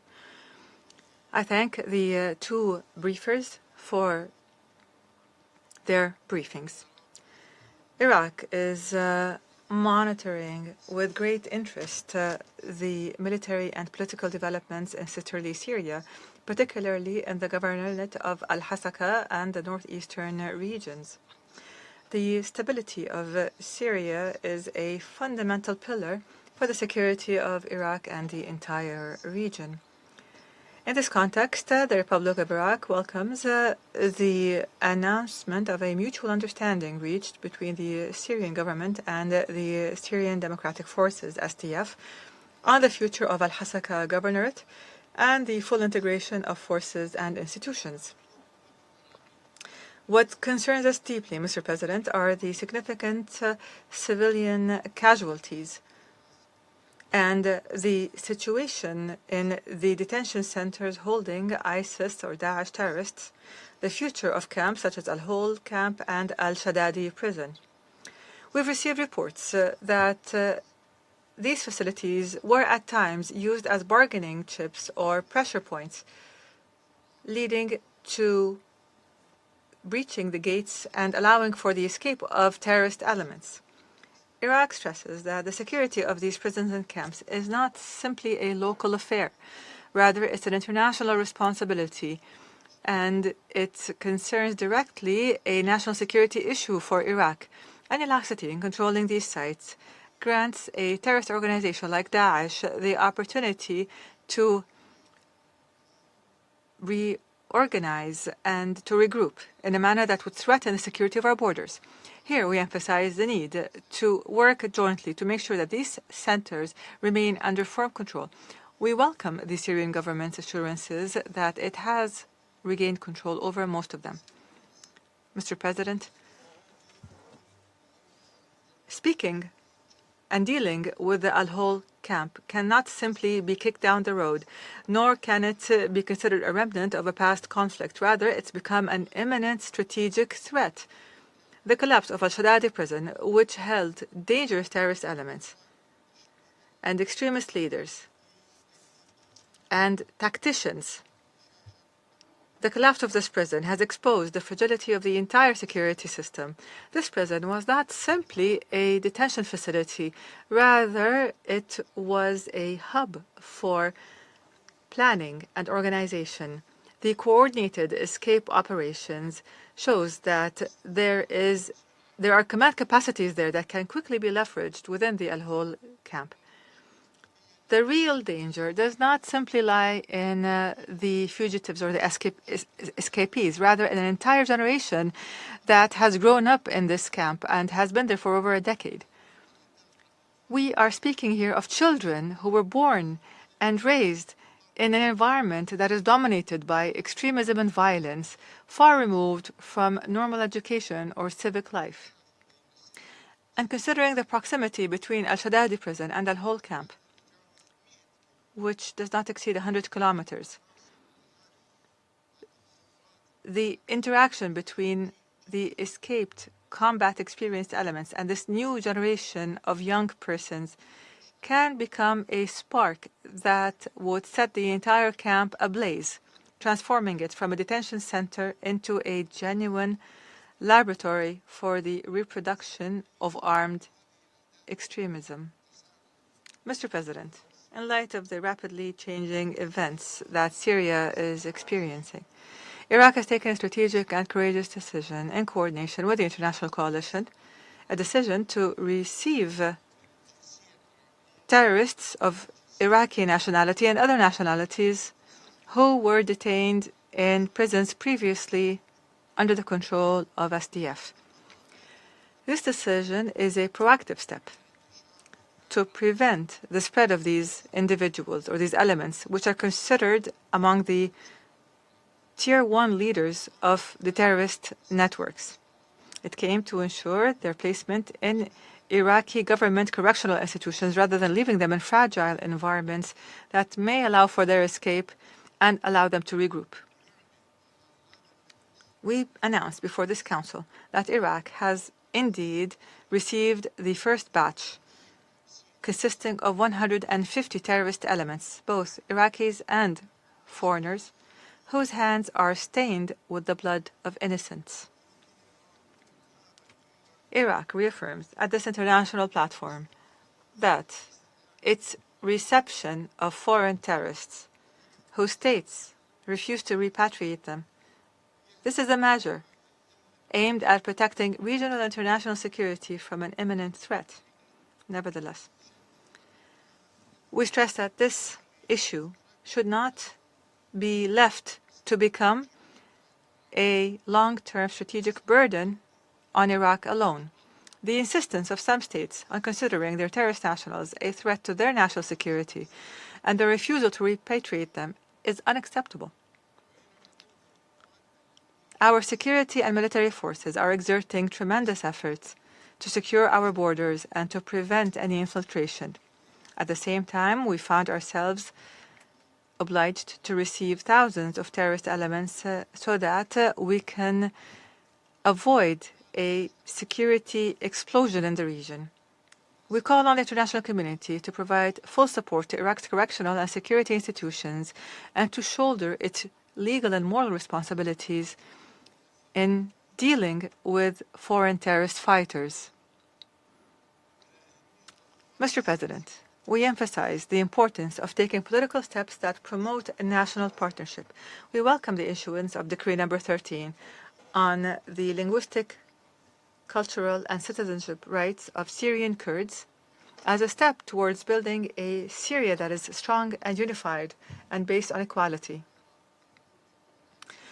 Iraq would like to draw the attention of the international community to the importance of sparing no effort in searching for the 2,600 abducted Iraqi Yazidi women and their children so that they can be liberated and allowed to return to their homelands and to their families.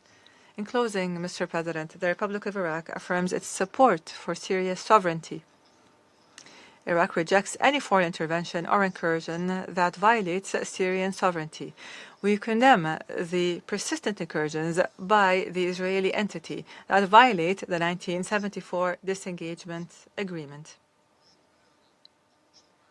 Iraq calls upon the international community to work with the Syrian government and international partners to make sure that the Al-Hol camp and Al-Shadati prisons would not become ticking time bombs that threaten the security of Syria's neighbors. We look forward to achieving the aspirations of the Syrian people in security and prosperity. We thank you. I thank the representative of Iraq for his statement. The representative of Syrian Arab Republic has asked for the floor to make a further statement. I give them the floor now. Thank you, Mr. President.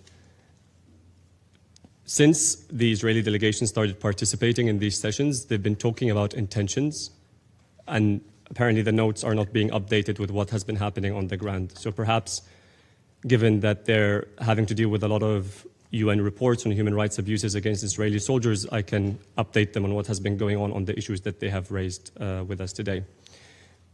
Perhaps they have missed that Syrian Jews have been coming back to Syria and celebrating. Syrian Jews who have issued reports and statements asking for the lifting of sanctions when sanctions were still imposed, going back to their synagogues. He mentioned Syrian Druze. The Syrian Druze, some leadership is today in Washington, D.C., engaging with senior White House leadership on dealing and engaging with the state, becoming part of the state as it should be, raising the Syrian flag. He mentioned Syrian Druze, and he forgot to mention the Syrian Druze that came and paid condolences in the actions that the Israeli forces committed in Beijing, in a show of unity and solidarity between Syrians. And I'm not sure how, but he clearly missed also the Christmas celebrations, the wild Christmas celebrations that took place in Damascus for the first time in decades. Mr. President, the ambassador mentioned borders. Last time I held a map up in this council, Syria shares no borders with Israel.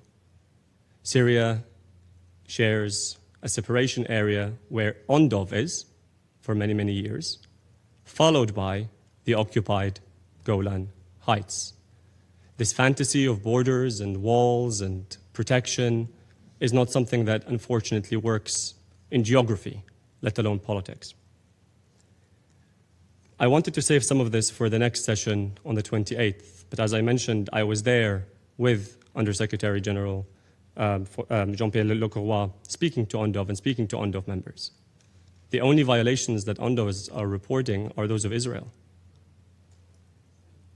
The USG met with families, victims, people who have people kidnapped by Israel in an area that they don't have any jurisdiction in, people who lost land, survival instincts, ability to a livelihood and ability to provide. All these things I'll be sharing in detail in that session. And what I wanted to say here is that our constructive engagement with Israel through the helpful support of the United States does not mean that we will not shed light on the plight of those Syrians, and does not mean that we'll accept political fallacies or factual inaccuracies. Thank you.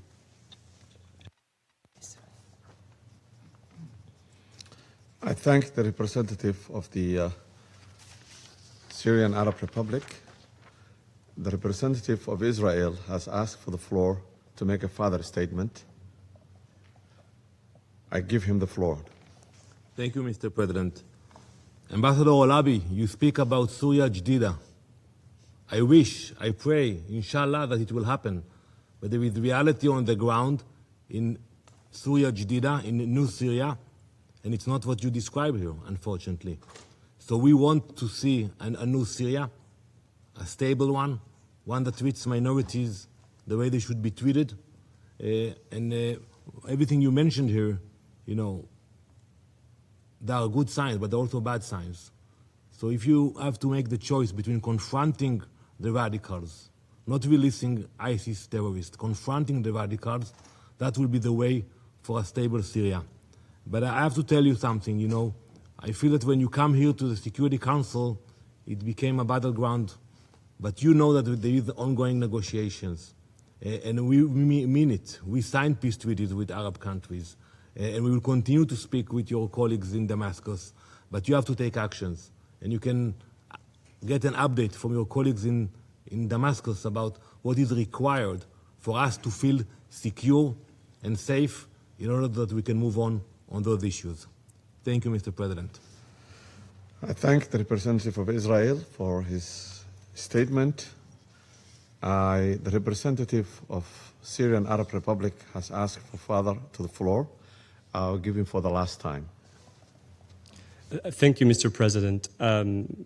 It is Israel, for some reason, that decided to come to the Syria meetings. It's not Syria that's attending Israel's meetings. So it's not for us to be here in the Council to have it as a battleground. And the best way to provide that is, for Israel to come, if it wants to come, with clear facts and things that we can deal with.